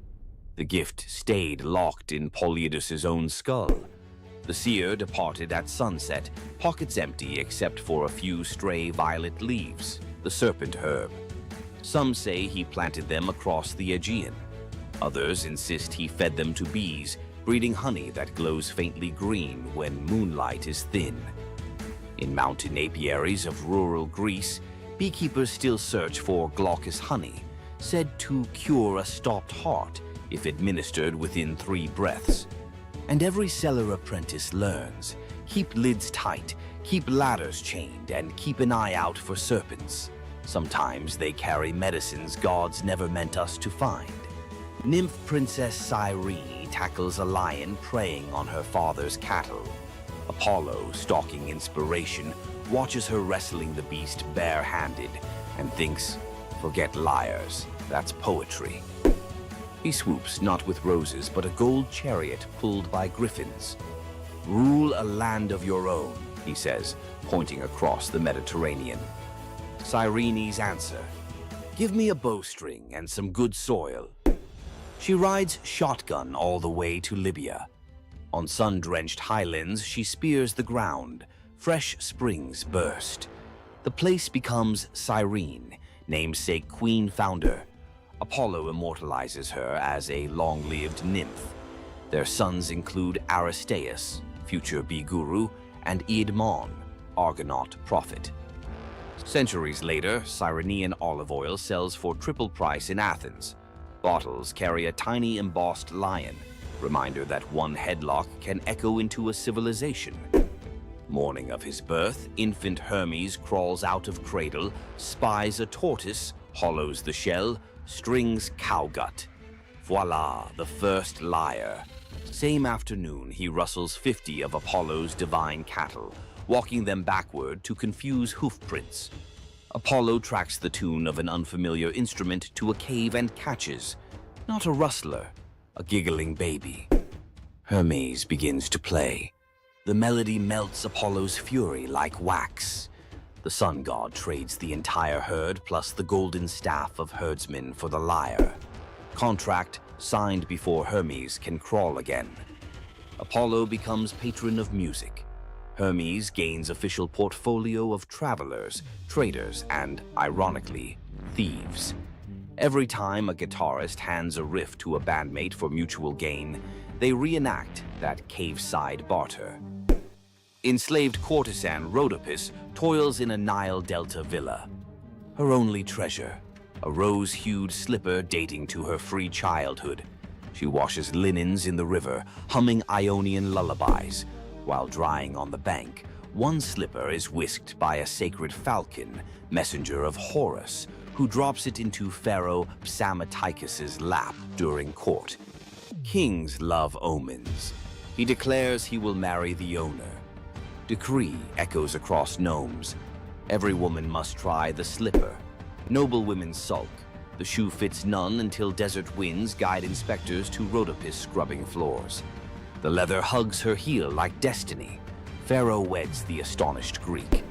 At festivals, Rhodopis releases doves in thanks, tying our dove myth into hers, while storytellers across the Mediterranean seed the earliest Cinderella variant.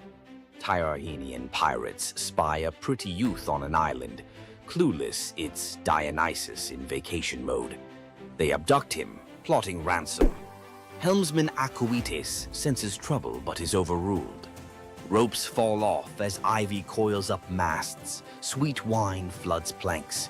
Panthers materialize, purring menace. Pirates jump ship in panic. Instead of vengeance, Dionysus transforms them into dolphins so they can atone by guiding sailors. Acoetes receives priesthood and a lifetime ticket to every Bacchic festival. Mediterranean fishermen still toss libations overboard for the merry sailors, believing every dolphin escort is a pirate making cosmic amends. On a Boeotian hillside, twin princes Amphion and Zethus debate destiny. Zethus flexes farm boy muscle, shouting, "Stone walls rise by calloused hands." Amphion replies by tuning a 7-string lyre, a gift Apollo slipped into his cradle. They inherit a dream, rebuild ruined Thebes. Zethus drives oxen and hefts limestone, but progress is glacial. At sundown, Amphion plucks a chord so pure nightingales freeze mid-song. Blocks quiver, lift and float into place. Each note a crane, each chord a pulley. Workers drop their levers and just watch. The wall grows faster than dawn's shadow. Jealous masons challenge him to raise the Cyclopean gate alone.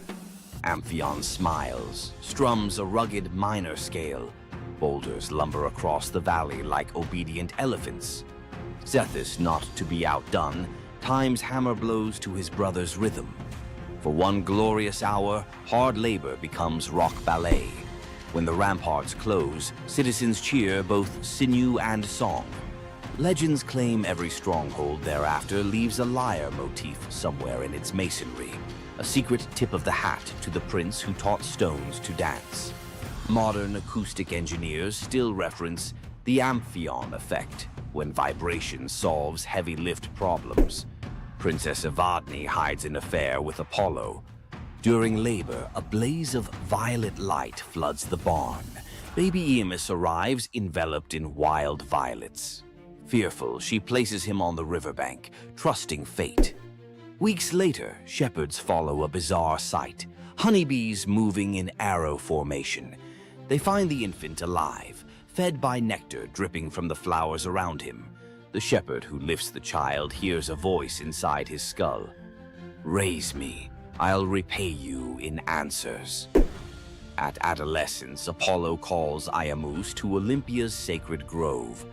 The god lays out 2 golden bowls, memory and forgetting, telling him to sip both. First bowl grants recall of every secret root in earth. Second erases the fear of sharing that knowledge.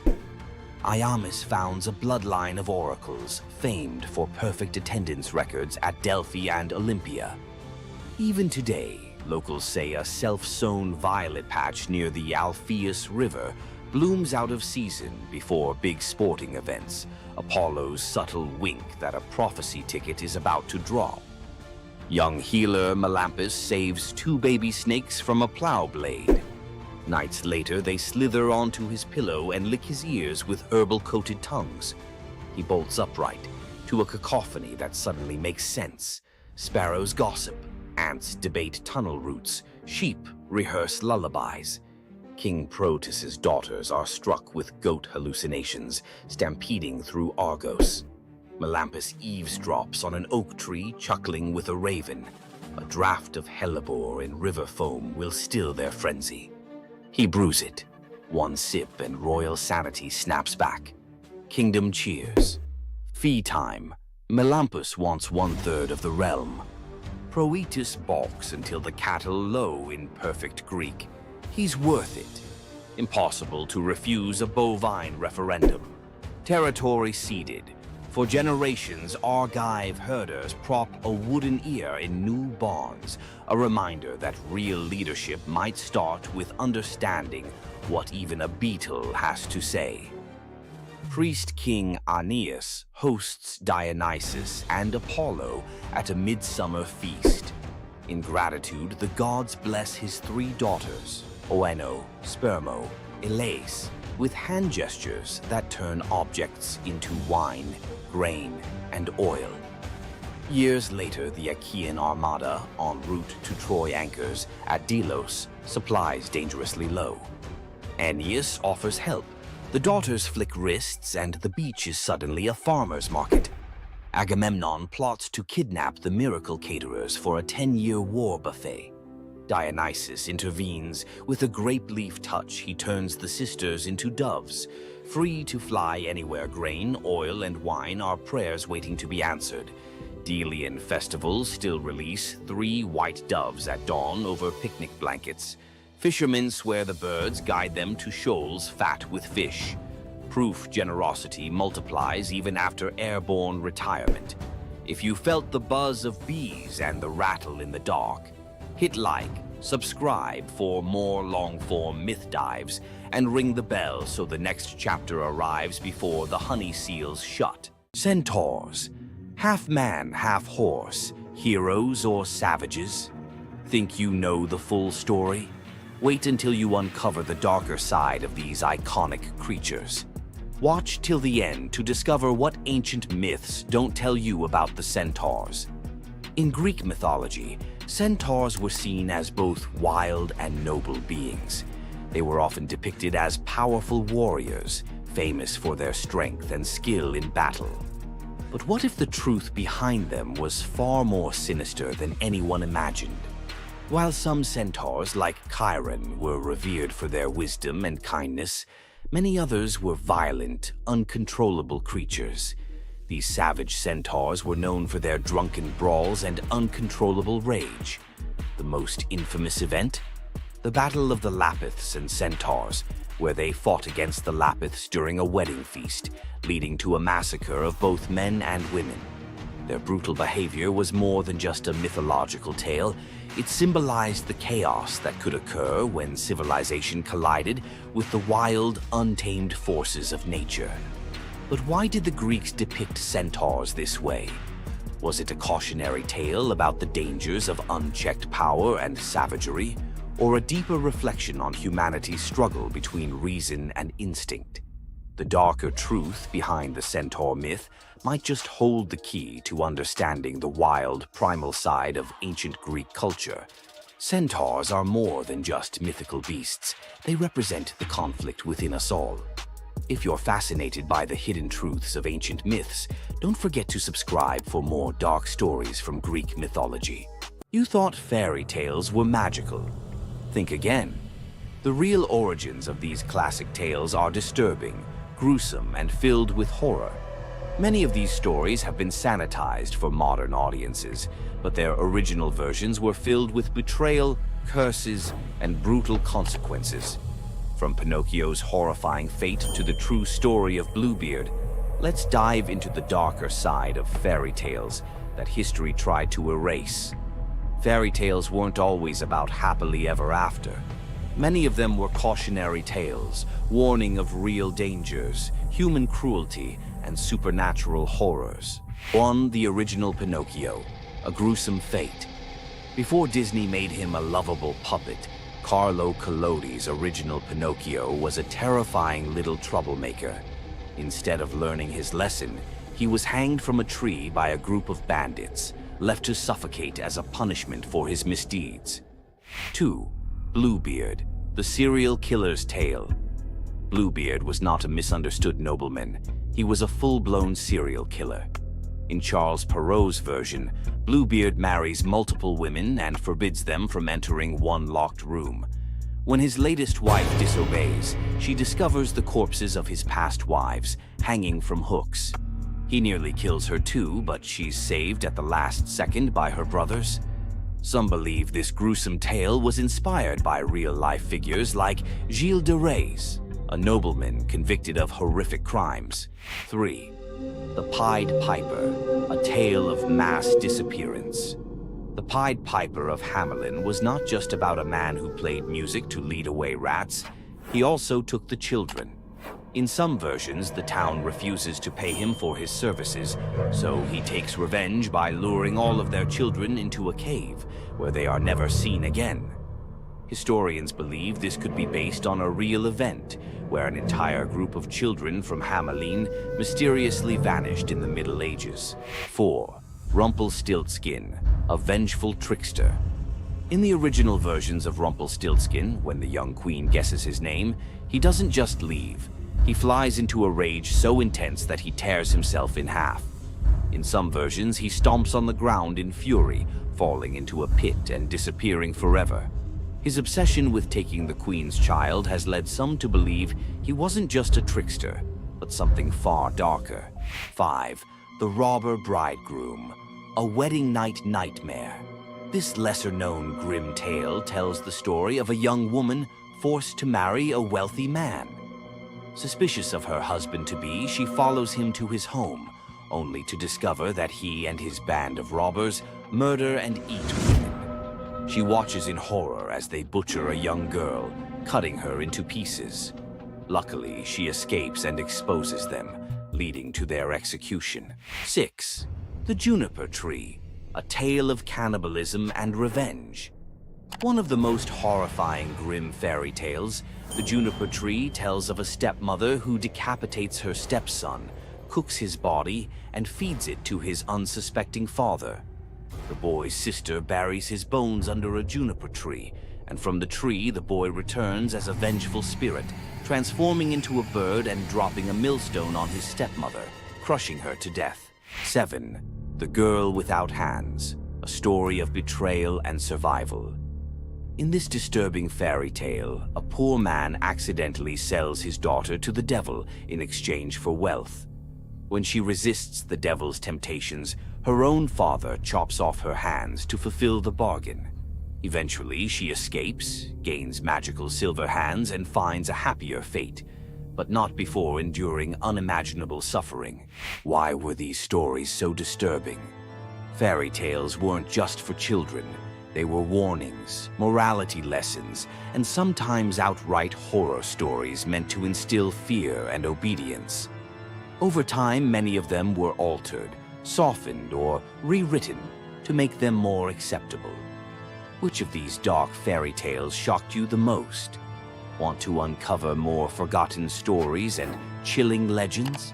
Subscribe now and dive into the forgotten history of fairy tales. You've heard of a goddess whose beauty was unmatched. But what if I told you that her beauty wasn't what it seemed? In fact, her allure led to some of the darkest consequences in ancient myth. This goddess, adored by many, held the power to captivate anyone with a mere glance. She was so beautiful that her charm could sway the gods, kings, and mortals alike. But this beauty came with a deadly price. The goddess we're talking about is none other than Aphrodite, the Greek goddess of love and beauty. While she is often depicted as the epitome of grace, sensuality, and allure, her beauty was more of a curse than a gift. Aphrodite's powers extended beyond just physical beauty. Her charm was irresistible, but it came at a cost. Her very presence could bring turmoil. Many heroes and kings fell victim to their obsession with her. Take Paris, for instance. His decision to choose Aphrodite as the fairest of the goddesses set in motion the events that led to the Trojan War. His desire for her beauty caused the death of thousands and the fall of Troy. But Aphrodite's beauty didn't just destroy men, it could break gods too. The tale of her and Ares, the god of war, exemplifies this. While Aphrodite was married to Hephaestus, the god of blacksmiths, her passionate affair with Ares led to chaos among the gods. Her beauty wasn't just about attraction, it caused jealousy, betrayal, and ultimately destruction. Despite her dazzling appearance, Aphrodite was also a figure of deceit and destruction, proving that beauty, when it holds such power, can be dangerous. It's no wonder the ancient Greeks warned that appearances can be deceiving. Aphrodite's beauty may have dazzled the world, but her story teaches us that sometimes what's on the surface can mask a much darker reality. So, was Aphrodite's beauty a blessing or a curse? The myths suggest that beauty, when wielded by the gods, is never what it seems. If you want to uncover more hidden truths about gods and goddesses from the ancient world, hit that subscribe button. There's so much more to explore in these captivating stories of the past. Ask most people about Greek myth and you get 12 labors, a Gorgon's haircut, or a fire thief nailed to a cliff. Tonight we leave the doom scroll and open the side door. Some lesser-known legends where the gods give instead of take. Or something you love, silence the group chat because each tale rolls out in 4 acts, exactly like a Netflix mini-EP. First jar on the left, a polished grain of barley the size of a thumbnail. Let's pry it open. Eleusis, dusk. Fields are dust. Demeter still mourns Persephone. Villagers starve, except Triptolemus, teen son of King Celeus, who offers the goddess barley porridge cooked from his final handful of grain. Moved, Demeter turns her grief to gratitude and hands him a leather pouch of enchanted seed. Demeter's next gift is wilder, a bronze chariot yoked to 2 serpents the size of river dolphins. They hiss, but obey her touch. Fly, she tells Triptolemus, and sow the earth. He launches like steam from a kettle, dragons beating emerald wings over seas and mountains, seed flitting from his fist, taking root the instant it kisses dirt. Triptolemus lands in Scythia, demonstrates plowing, and shares bread hotter than sunrise. Their ruler Lincus smiles, then creeps into the guest hut with a dagger, planning to steal credit. Demeter's serpents coil awake, eyes phosphorescent. Steel meets scale. The goddess materializes and, with a snap, turns Lincus into the first lynx, forever stalking fields he can never harvest. Triptolemus lifts off again, safer and wiser. Dragons spiraling like living irrigation lines. Everywhere wheat sprouts, famine folds, and villages invent words for thank you. When he finally parks the chariot in Eleusis, Demeter names him patron of farmers and slots a constellation, the sower, above the autumn sky. Rural Greeks still claim that seeing twin shooting stars at harvest means Triptolemus's dragons are checking yields. In Achaean ripes, stonemason Mycilus woke 3 nights running to the same dream. Hercules, lion skin reeking of cedar smoke, beckoned him across the sea to the pebble-dappled waters of Asar. Leaving one's birthplace was illegal, but divine persistence outweighs city ordinances. Neighbors dragged him before the civic tribunal. Verdicts were cast with white, acquit, and black, condemn, pebbles dropped into an urn. Mycilus prayed under his breath. As judges emptied the urn, every stone, white and black alike, shone snow-white. Gasps. No law forbade miracle loopholes, so the council shrugged and released their suddenly blameless defendant. Mycilus sailed west. At Italy's heel, he found the river Asar flashing with pale cobbles, exact match to his dream. He also found an old burial mound dedicated to a local hero named Croton, once hospitable to Hercules himself. Prophecy clicked like a lock. He founded Croton on that spot, planting the first stone in the new city wall with his own calloused hands. 2 generations later, Croton would dominate Magna Graecia in athletics and medicine, home of Milo the wrestler and Pythagoras' school. Locals still tell tourists to pocket a white pebble for courage, Hercules' ancient thumbs up.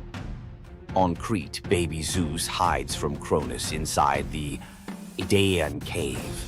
A gentle goat, Amalthea, nurses him with milk so sweet it smells of thyme. Curate's warriors clash shields outside to drown infant cries. Toddler Zeus, already wrestling destiny, grabs Amalthea's horn during roughhousing. It snaps off. Horrified, he touches the broken horn and wills it to pour ambrosia and jewels, an apology in infinite supply. The horn becomes cornucopia, everlasting symbol of abundance. Amalthea is lifted to the stars as Capella, brightest goat in the sky. Every harvest festival, Greeks tip wine from a horn-shaped rhyton, so the cave child remembers. The practice survives today in the very shape of Thanksgiving centerpieces, because one young god learned that breaking something you love can birth generosity that never runs dry. Argos prepares a grand procession to Hera's temple 6 miles away.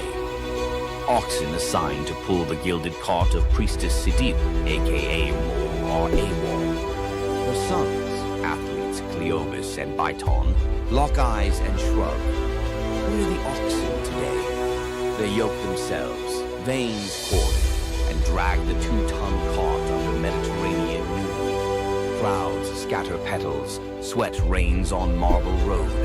At the temple steps, mother dismounts, trembling with pride. Sidippe prays, "Great Hera, grant my sons the best blessing a mortal can have." After sacrifice and feast, the exhausted brothers fall asleep in the sacred hall, smiles still ghosting their faces. They never wake. Peaceful exit at peak glory, Hera's idea of the highest gift. Argives commission life-size statues at Delphi, muscles forever flexed. Travelers note the serenity on stone brows, testament that sometimes a swift, dignified curtain call outranks long, ragged applause. Young Taurus, demigod son of Poseidon, pilots a skiff scouting for new colonies. The storm detaches rudder from reality. Mast snaps like uncooked spaghetti. Waves swallow everything but Taurus clinging to driftwood. Poseidon, scanning seafloor currents, flicks his trident. A dolphin larger than a rowboat rockets upward, scoops Taras, and planes across the wine-dark sea like a living surfboard. At dawn, the dolphin deposits him on Italy's sunlit heel. Taras climbs a bluff, sees fertile plains ribboned by a gentle river. He plants Poseidon's miniature bronze trident in the sand and declares a new polis. The colony, Tarentum, today's Taranto, mints coins of a boy riding a dolphin, trident aloft. Local fishermen still carve tiny dolphins on prows, tribute to the uncanny GPS system that once delivered a founder to the perfect harbor. Aphrodite and winged son Eros picnicked amid spring anemones, boasting who could gather the loveliest bouquet. With wings, Eros predictably stuffed his basket first. Enter Peristera, a mortal handmaid collecting herbs nearby. Seeing Aphrodite's crestfallen smile, she wordlessly tipped her own armful of blooms into the goddess's basket. Eros protested, "Rules breach."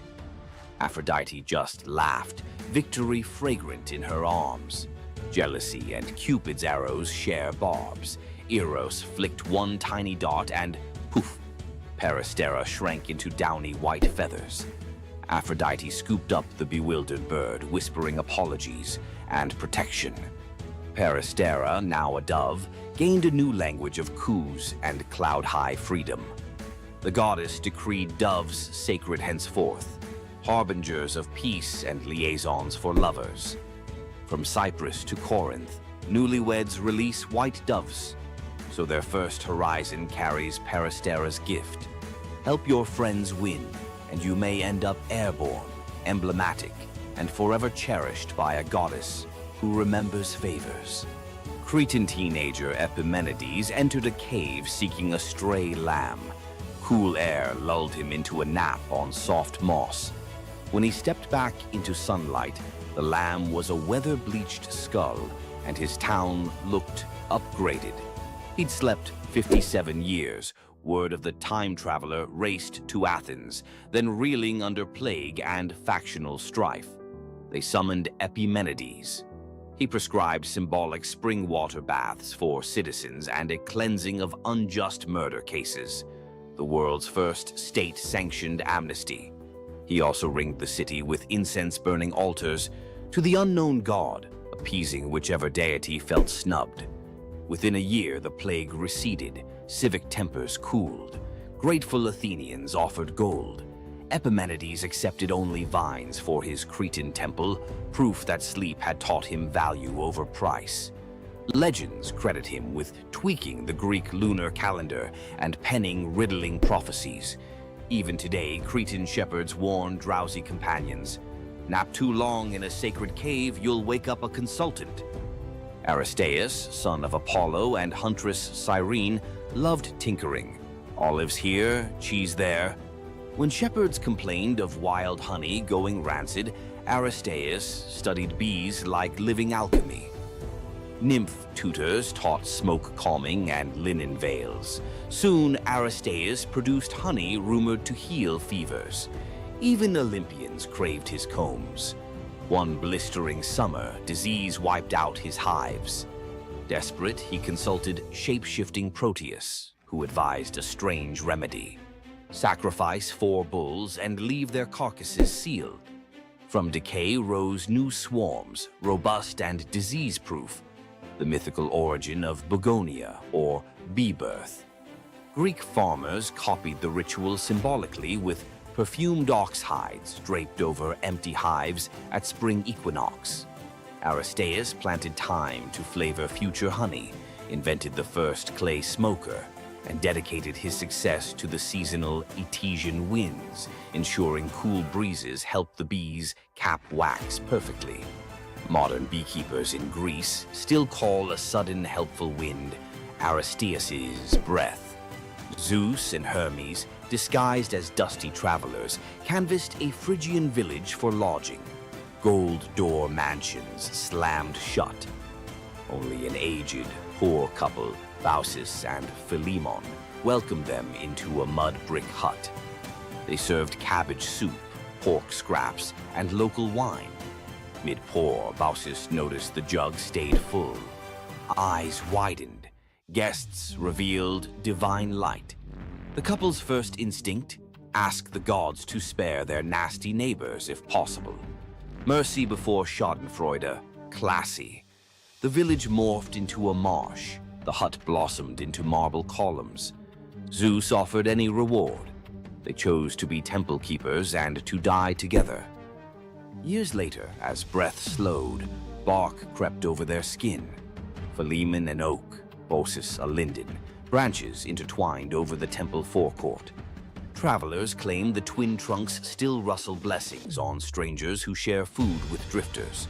Local children leave tiny cups of soup under the roots, because kindness apparently scales from hut to eternity tree. From marble votes that rewrite destiny to bees reborn in golden sunlight, tonight's legends hum one chord. Generosity, of spirit, of risk, of welcome, catches the gods' attention faster than any heroic flex. Drop a comment naming the myth that lit you up and tell us how you'd translate its core gift into today's life. Food bank pop-ups, urban beehives, pop-up nappies. Best idea gets animated into next episode's intro, your username in ancient Greek graffiti.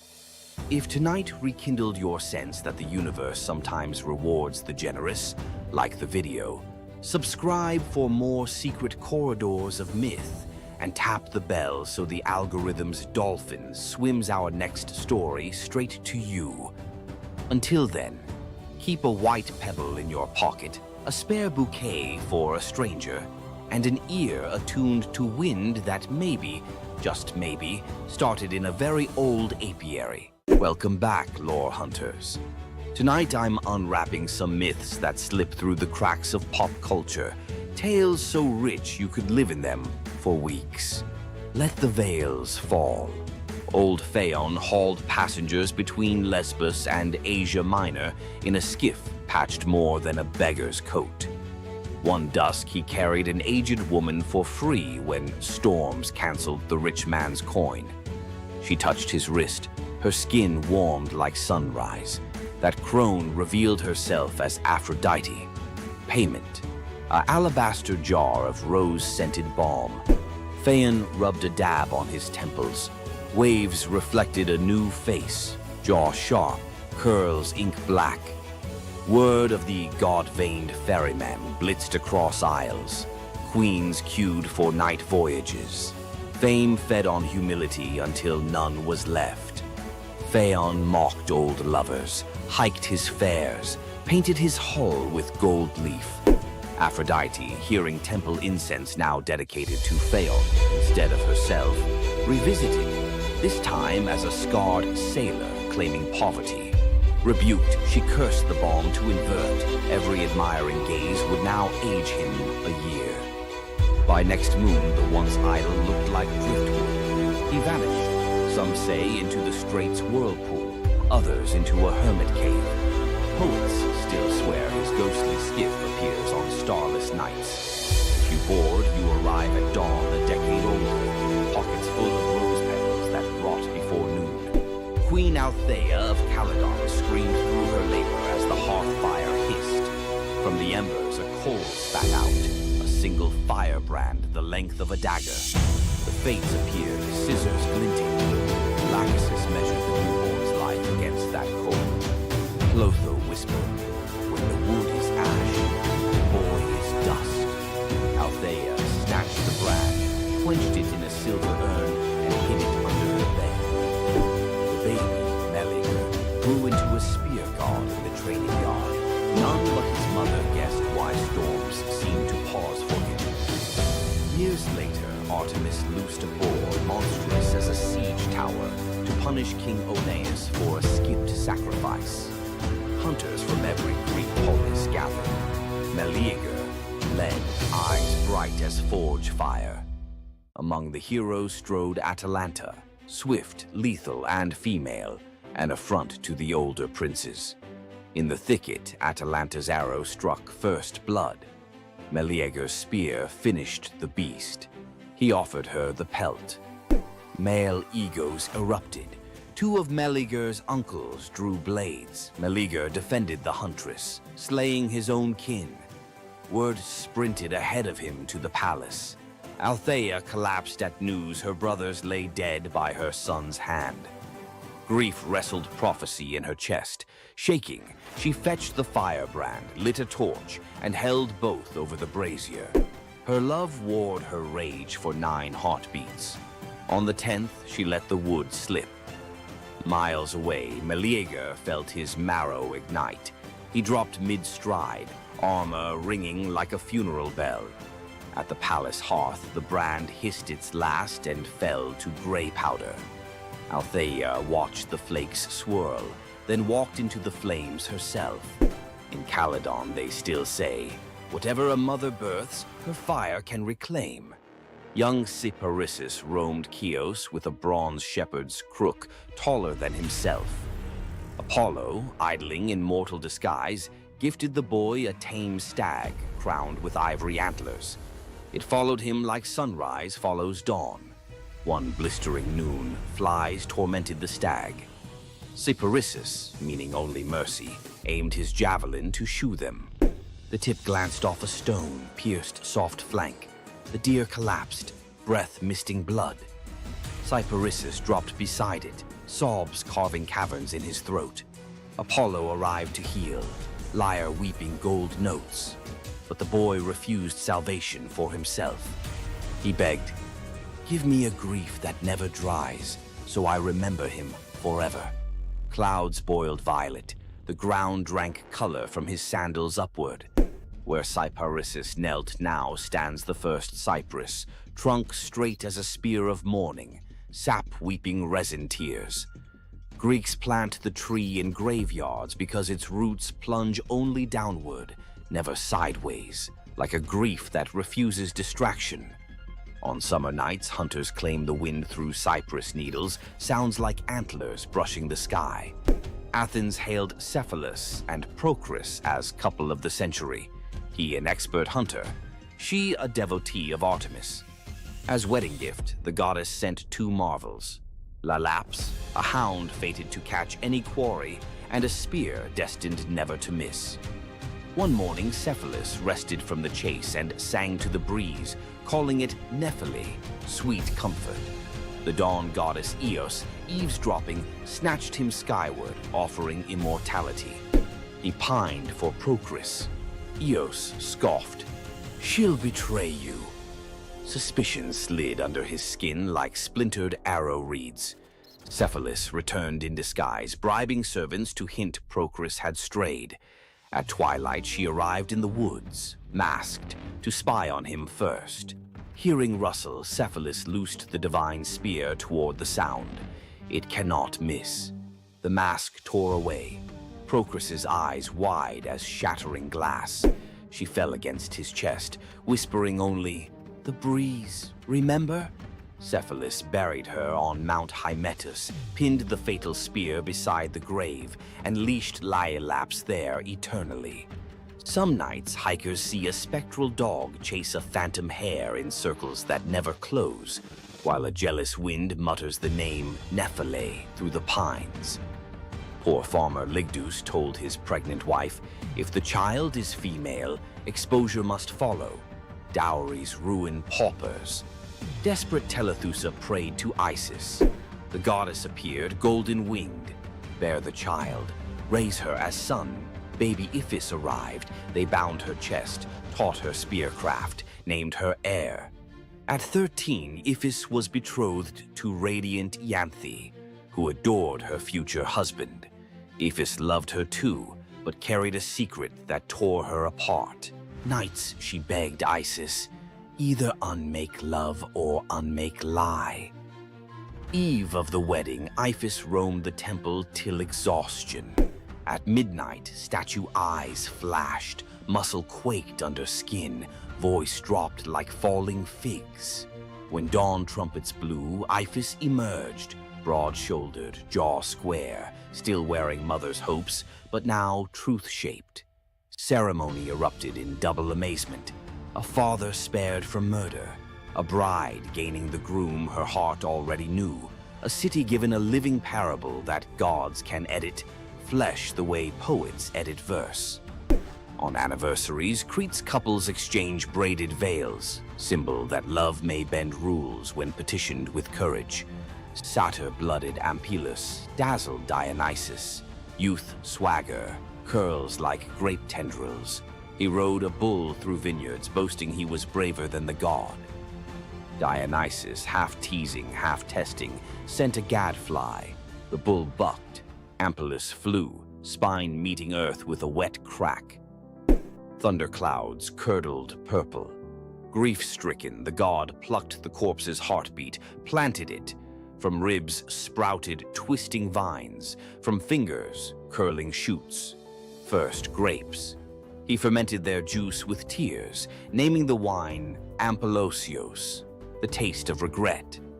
Every toast pours a little myth, sweetness chased by sting. Drink deep and you repeat the boy's brag, but this time, hopefully, know when to dismount. On the gray docks of Anthedon, a lone fisherman named Glaucus noticed something odd. Every fish he caught leapt back into the sea after flopping across a patch of wild green herbs. His curiosity, half hunger, half science, won. He tasted one leaf. A heartbeat later, his pulse throttled like a war drum. Gills tore open on his neck. Terrified, he dove overboard and discovered he could breathe brine like air. In the midnight blue below, sea deities gathered, nereids swirling like living lace, old Phorcys with crab shell crown. They greeted the newcomer, then forced a cup of ichor on him. Drink, forget the shore. Visions blitzed his skull, shipwrecks yet to come, lovers yet to drown. Prophecy is a toxin that never metabolizes. Glaucus tried to surface, to hug his aging mother, but every wave slapped him back. Barnacles crusted over his old rowing calluses. He practiced his new craft instead, whispering tides to sailors, trading secrets for offerings of bronze and bread that sank unreachable. Legend says if you stare into rough surf and hear your own name, it's Glaucus warning you to turn home. Ignore him, and you join his choir. Another voice lost to the deep. In Attica ruled Periphas, so just that subjects built temples to him, not Zeus. Offerings piled higher than to Olympus. Flattery sharpens divine talons. Thunderhead over the palace. As lightning coiled to strike, Apollo intervened. Spare the righteous, punish the praise. Zeus relented, halfway. Before the court's eyes, Periphas's flesh rippled into plumage, arms broadened into stormbreaker wings. His queen begged accompaniment, became an osprey. Throne room glittered with abandoned gold. Zeus decreed the new eagle his personal herald. immortal, hungry for serpents of hubris. Every lightning flash, tradition holds Periphas scouts ahead, making sure no mortal altars bear the wrong name again. Arcadian huntress Callisto pledged lifelong virginity to Artemis.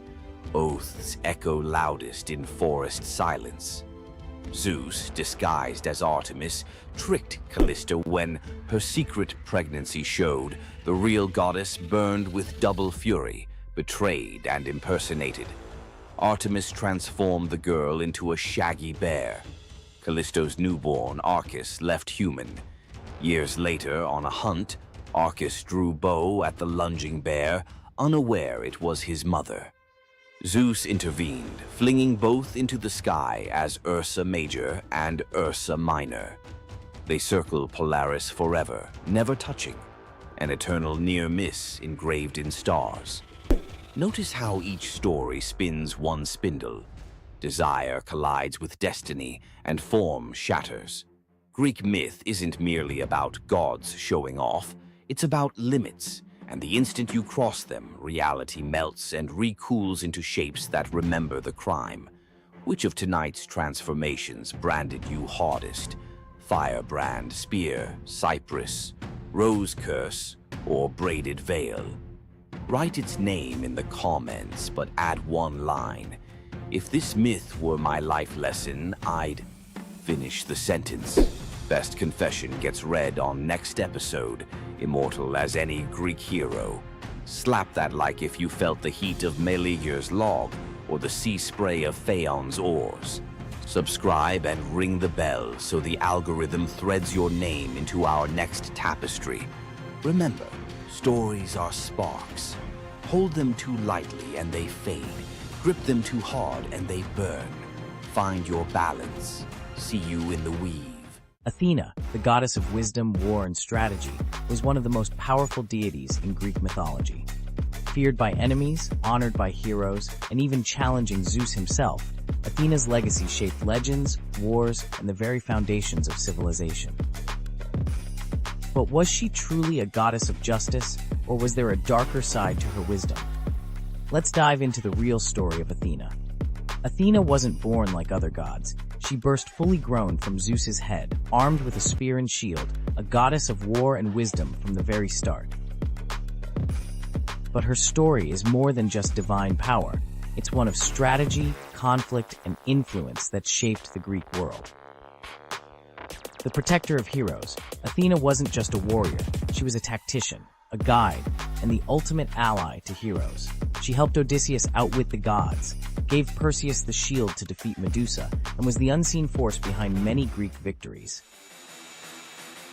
The battle for Athens, Athena and Poseidon competed for control of the greatest city in Greece. Poseidon offered a mighty ocean, but Athena gave the olive tree, a symbol of wisdom and prosperity.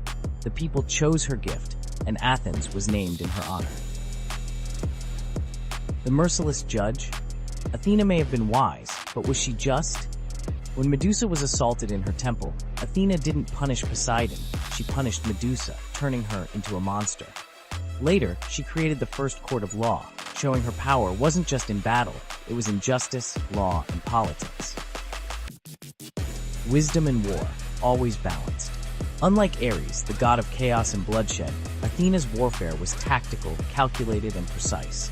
She was the goddess of the battlefield, but also the goddess of philosophy, craftsmanship, and knowledge, a balance between violence and intelligence. Her lasting legacy, Athena's symbols, the owl, the shield, and the olive tree, still represent wisdom, strategy, and peace today. The Parthenon, her great temple, still stands, and her influence can be seen in modern philosophy, war strategy, and even democracy itself. Athena wasn't just a goddess of wisdom. She was a warrior, a ruler, and a force that shaped civilizations. But was she truly wise, or just the ultimate strategist who always got her way? Want more deep dives into legendary gods and goddesses? Subscribe now and uncover the myths and realities of ancient deities. Imagine being one of the greatest hunters in the world, known for your unmatched speed and skill. But despite all your abilities, your destiny is determined by a simple golden apple. let me tell you the tragic tale of Atalanta, the huntress who couldn't escape her fate. Atalanta was abandoned at birth by her father, Zeus, who didn't want a daughter. Left to die in the wilderness, she was raised by a she-bear, learning to hunt and survive. As she grew, Atalanta became a legendary warrior, her skills in hunting unmatched.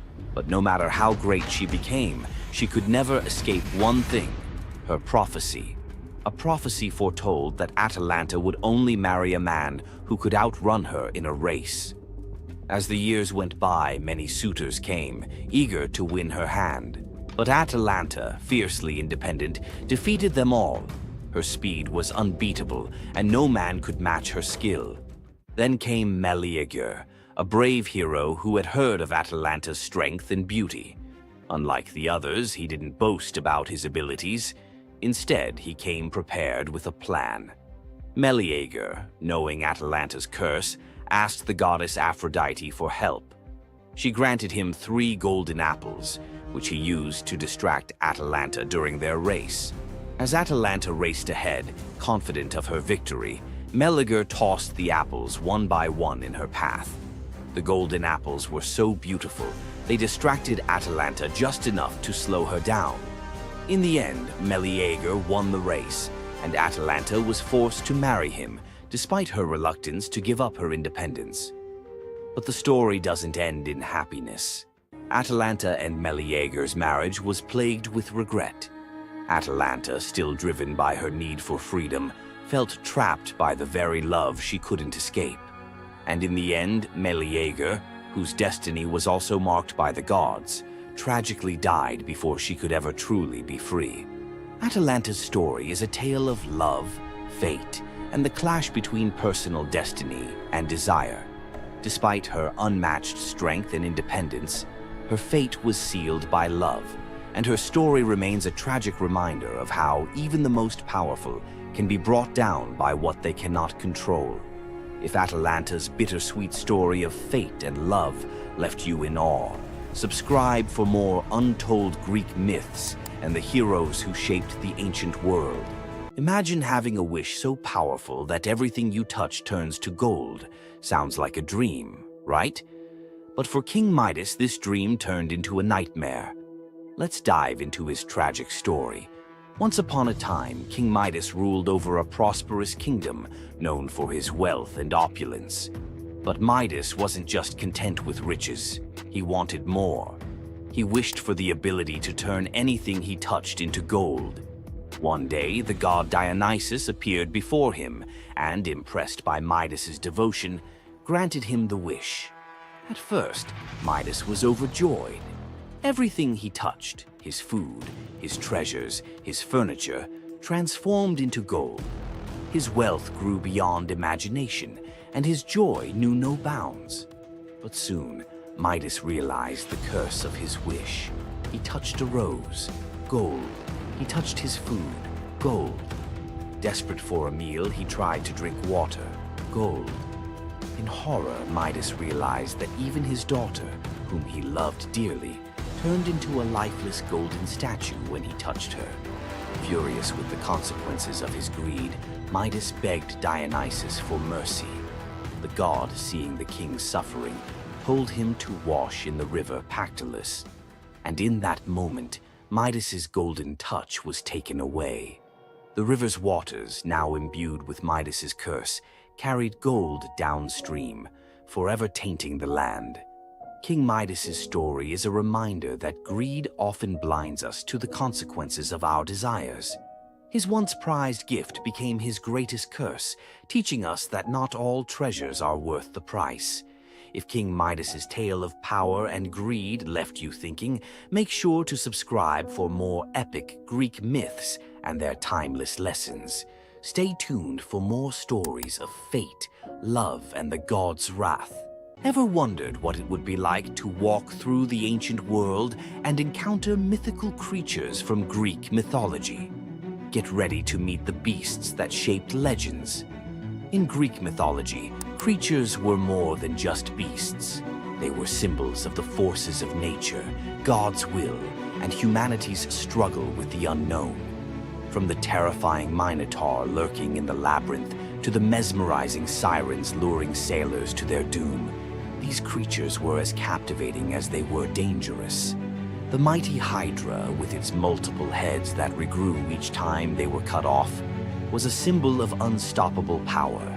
The Cerberus, the three-headed dog guarding the gates of the underworld, represented the barrier between life and death. But not all mythical creatures were monsters. The graceful Pegasus, a winged horse born from the blood of Medusa, symbolizes freedom and the pursuit of the heavens. These creatures still live on in our stories, haunting the shadows of ancient Greece and whispering through the winds of time. Which Greek mythological creature fascinates you the most? Share your thoughts and don't forget to subscribe for more legendary tales from Greek mythology. Tonight you'll meet the nymph whose beauty made Hades plant a forest in her image, a lover who weaponized an apple to hack a goddess's marriage laws, a king who may have raised the dragon that ate his island, a prophet who lived 7 years as each sex and paid with his eyes, and a royal couple whose wrecked ship still calms the winter seas. 5 deep-cut myths, none repeated from previous episodes. Stick around. The last scene explains why every item you just saw is really the same warning. Luce, daughter of Oceanus, shimmered like morning on still water. Hades saw her bathing on the Styx's shore and felt the ache of something that might have been love, if gods knew limits. He swept her into his shadowy chariot. In the underworld, things don't rot the way they should, they transform. When Luce's mortal bloom began to fade, Hades panicked. Unable to bear her disappearing, he offered the only gift he understood, immortality as landscape. He touched her hair. It stiffened into bark the color of moon-bleached bone. Leaves burst silver as coin flip flashes. Luce the woman became Luce the white poplar, blazing at the center of Elysium. Dead heroes rest beneath her, weaving garlands from her two-toned leaves. Dark one side, pale the other, to remind them that joy and grief always grow on the same branch. The Cercopes, twin dwarf tricksters Passalus and Acarus, live by trolling. They steal Heracles' bow and club, giggling about how the hero's butt is black as a kettle from soot. Heracles wakes, grabs both by the ankles, slings them over a pole like squirming fish, and marches toward the city to sell them. Dangling upside down, blood rushing to their heads, the twins can't stop roasting him. Even Heracles, no stranger to rage, breaks into reluctant laughter. But Zeus, hearing their unfiltered comedy, decides the world needs more mischief. He transforms them into the first monkeys, bodies still small, faces still grinning, forever swinging by what once bound them, their own tails. Sailors claim the Cercopes occasionally regain speech during eclipses, whispering new insults at any heroic statue within earshot. King Lycurgus hated surprises. When the brand new god Dionysus marched through Thrace with drums, wine, and ecstatic maenads, Lycurgus saw a security threat. He banned viticulture, arrested Bacchic followers, even ordered his soldiers to whip the vines until they confessed their treason. Dionysus escaped into sea foam, but vengeance fermented quietly. First, the king's barley crops twisted into miniature grape clusters. Then, every cup in the palace turned to wine, no matter what was poured. Finally, Lycurgus woke screaming. Vines were sprouting from his own feet, snaking up his calves, pinning him to the palace floor. He hacked at them only to realize he was slicing his own flesh. The vines were his veins. Driven mad, he swung an axe at what he thought were tendrils on an oak and beheaded his heir. The gods let him blister in that guilt until locals, terrified, bound him and hurled him into Mount Pangaion's man-eating cave. The vines retracted, but his screams never did. Acontius, a handsome nobody from Chios, spots rich girl Sidipe under the temple colonnade. He can't speak to her, class gap miles wide, but he can exploit Olympus's fine print. He scratches on an apple. "I swear by Artemis to marry Acontius." He rolls it to her sandal. She idly picks it up and reads the words aloud, which in Artemis's precinct equals a binding oath. Sidipe leaves, confused, but every time her father arranges a proper fiancé, she collapses with fever, so savage priests fear plague. The oracle digs through the divine TOS and finds the hitch. She's already sworn. When Sidipe finally weds Acontius, the fevers vanish. Artemis shows up, not angry but amused, honoring the couple with everlasting fidelity in exchange for the clever tribute. Moral: speak casually under a goddess's roof and the contract is in ink you can't see. Long before the Trojan War, the island had no king, only scattered fishermen and goats. Then a stranger arrived, Cycreus, towering, scarred, carrying a bronze spear notched with unknown runes. He spoke little, ate alone, but worked miracles. He dug cisterns where springs burst overnight, charmed a wild stallion into kneeling, and once, locals swear, stood barefoot in a ring of fire to prove courage to the storm god. By year's end, the islanders begged him to rule. They didn't know he walked with a secret. He dreamt every night of fire-scaled dragons devouring his childhood village, and woke with soot under his nails, though no hearth burned nearby. Months after his coronation, goats began disappearing. Nets came up shredded as if bitten by iron teeth. One dusk, a shepherd stumbled into the agora, eyes wide, clutching a bronze scale the size of a dinner plate, edges smoking. He'd found it at the mouth of a cave where the mountain met the sea. Cycreus said nothing, only studied the scale under torchlight. It matched the color of the runes on his spear. That night, villagers saw their king ride alone toward the cave. From cliffs, they watched the torchlight vanish into the maw. Minutes stretched into hours. Then, roaring deep enough to quake wine jars on kitchen shelves, flame burst from the cave mouth. Shadows of two giants, one man, one serpent, wrestled on the cave wall like monstrous puppet theater. At dawn, silence. Cycreus emerged, armor warped, spearhead glowing red. Behind him dragged the colossal corpse of a sea dragon, neck twisted, fangs snapped, eyes like boiled copper. The island erupted in praise. They crowned him with laurel and called him Draken Soter, Dragon's Savior. Yet some noticed his smile was hollow, as if slaying the beast had lanced a boil he secretly cherished. After the triumph feast, Cycreus changed. He paced battlements at midnight, muttering in a guttural tongue. His bathwater steamed black. Servants insisted the steam coiled like a serpent before dissolving. One harvest festival, a child accidentally spilled wine on his boots. Cycreus roared, eyes flashing ember orange, and the boy swore he saw scales ripple under the king's skin. Rumors spread. Had the battle fused man and monster? Or darker, had Cycreus never slain the dragon at all? Had he absorbed it? When storms flattened olive groves and fishermen found their nets burnt as though by underwater fire, the islanders panicked. They begged Eurystheus of Athens to intervene. The hero sailed with 50 hoplites, each carrying asbestos-soaked nets and mirrored shields to confuse reptilian eyes. But at the gate they met not a beast, only their king, bare-chested, spear discarded, arms raised. Cycreus confessed the dragon's fury had leaked into him.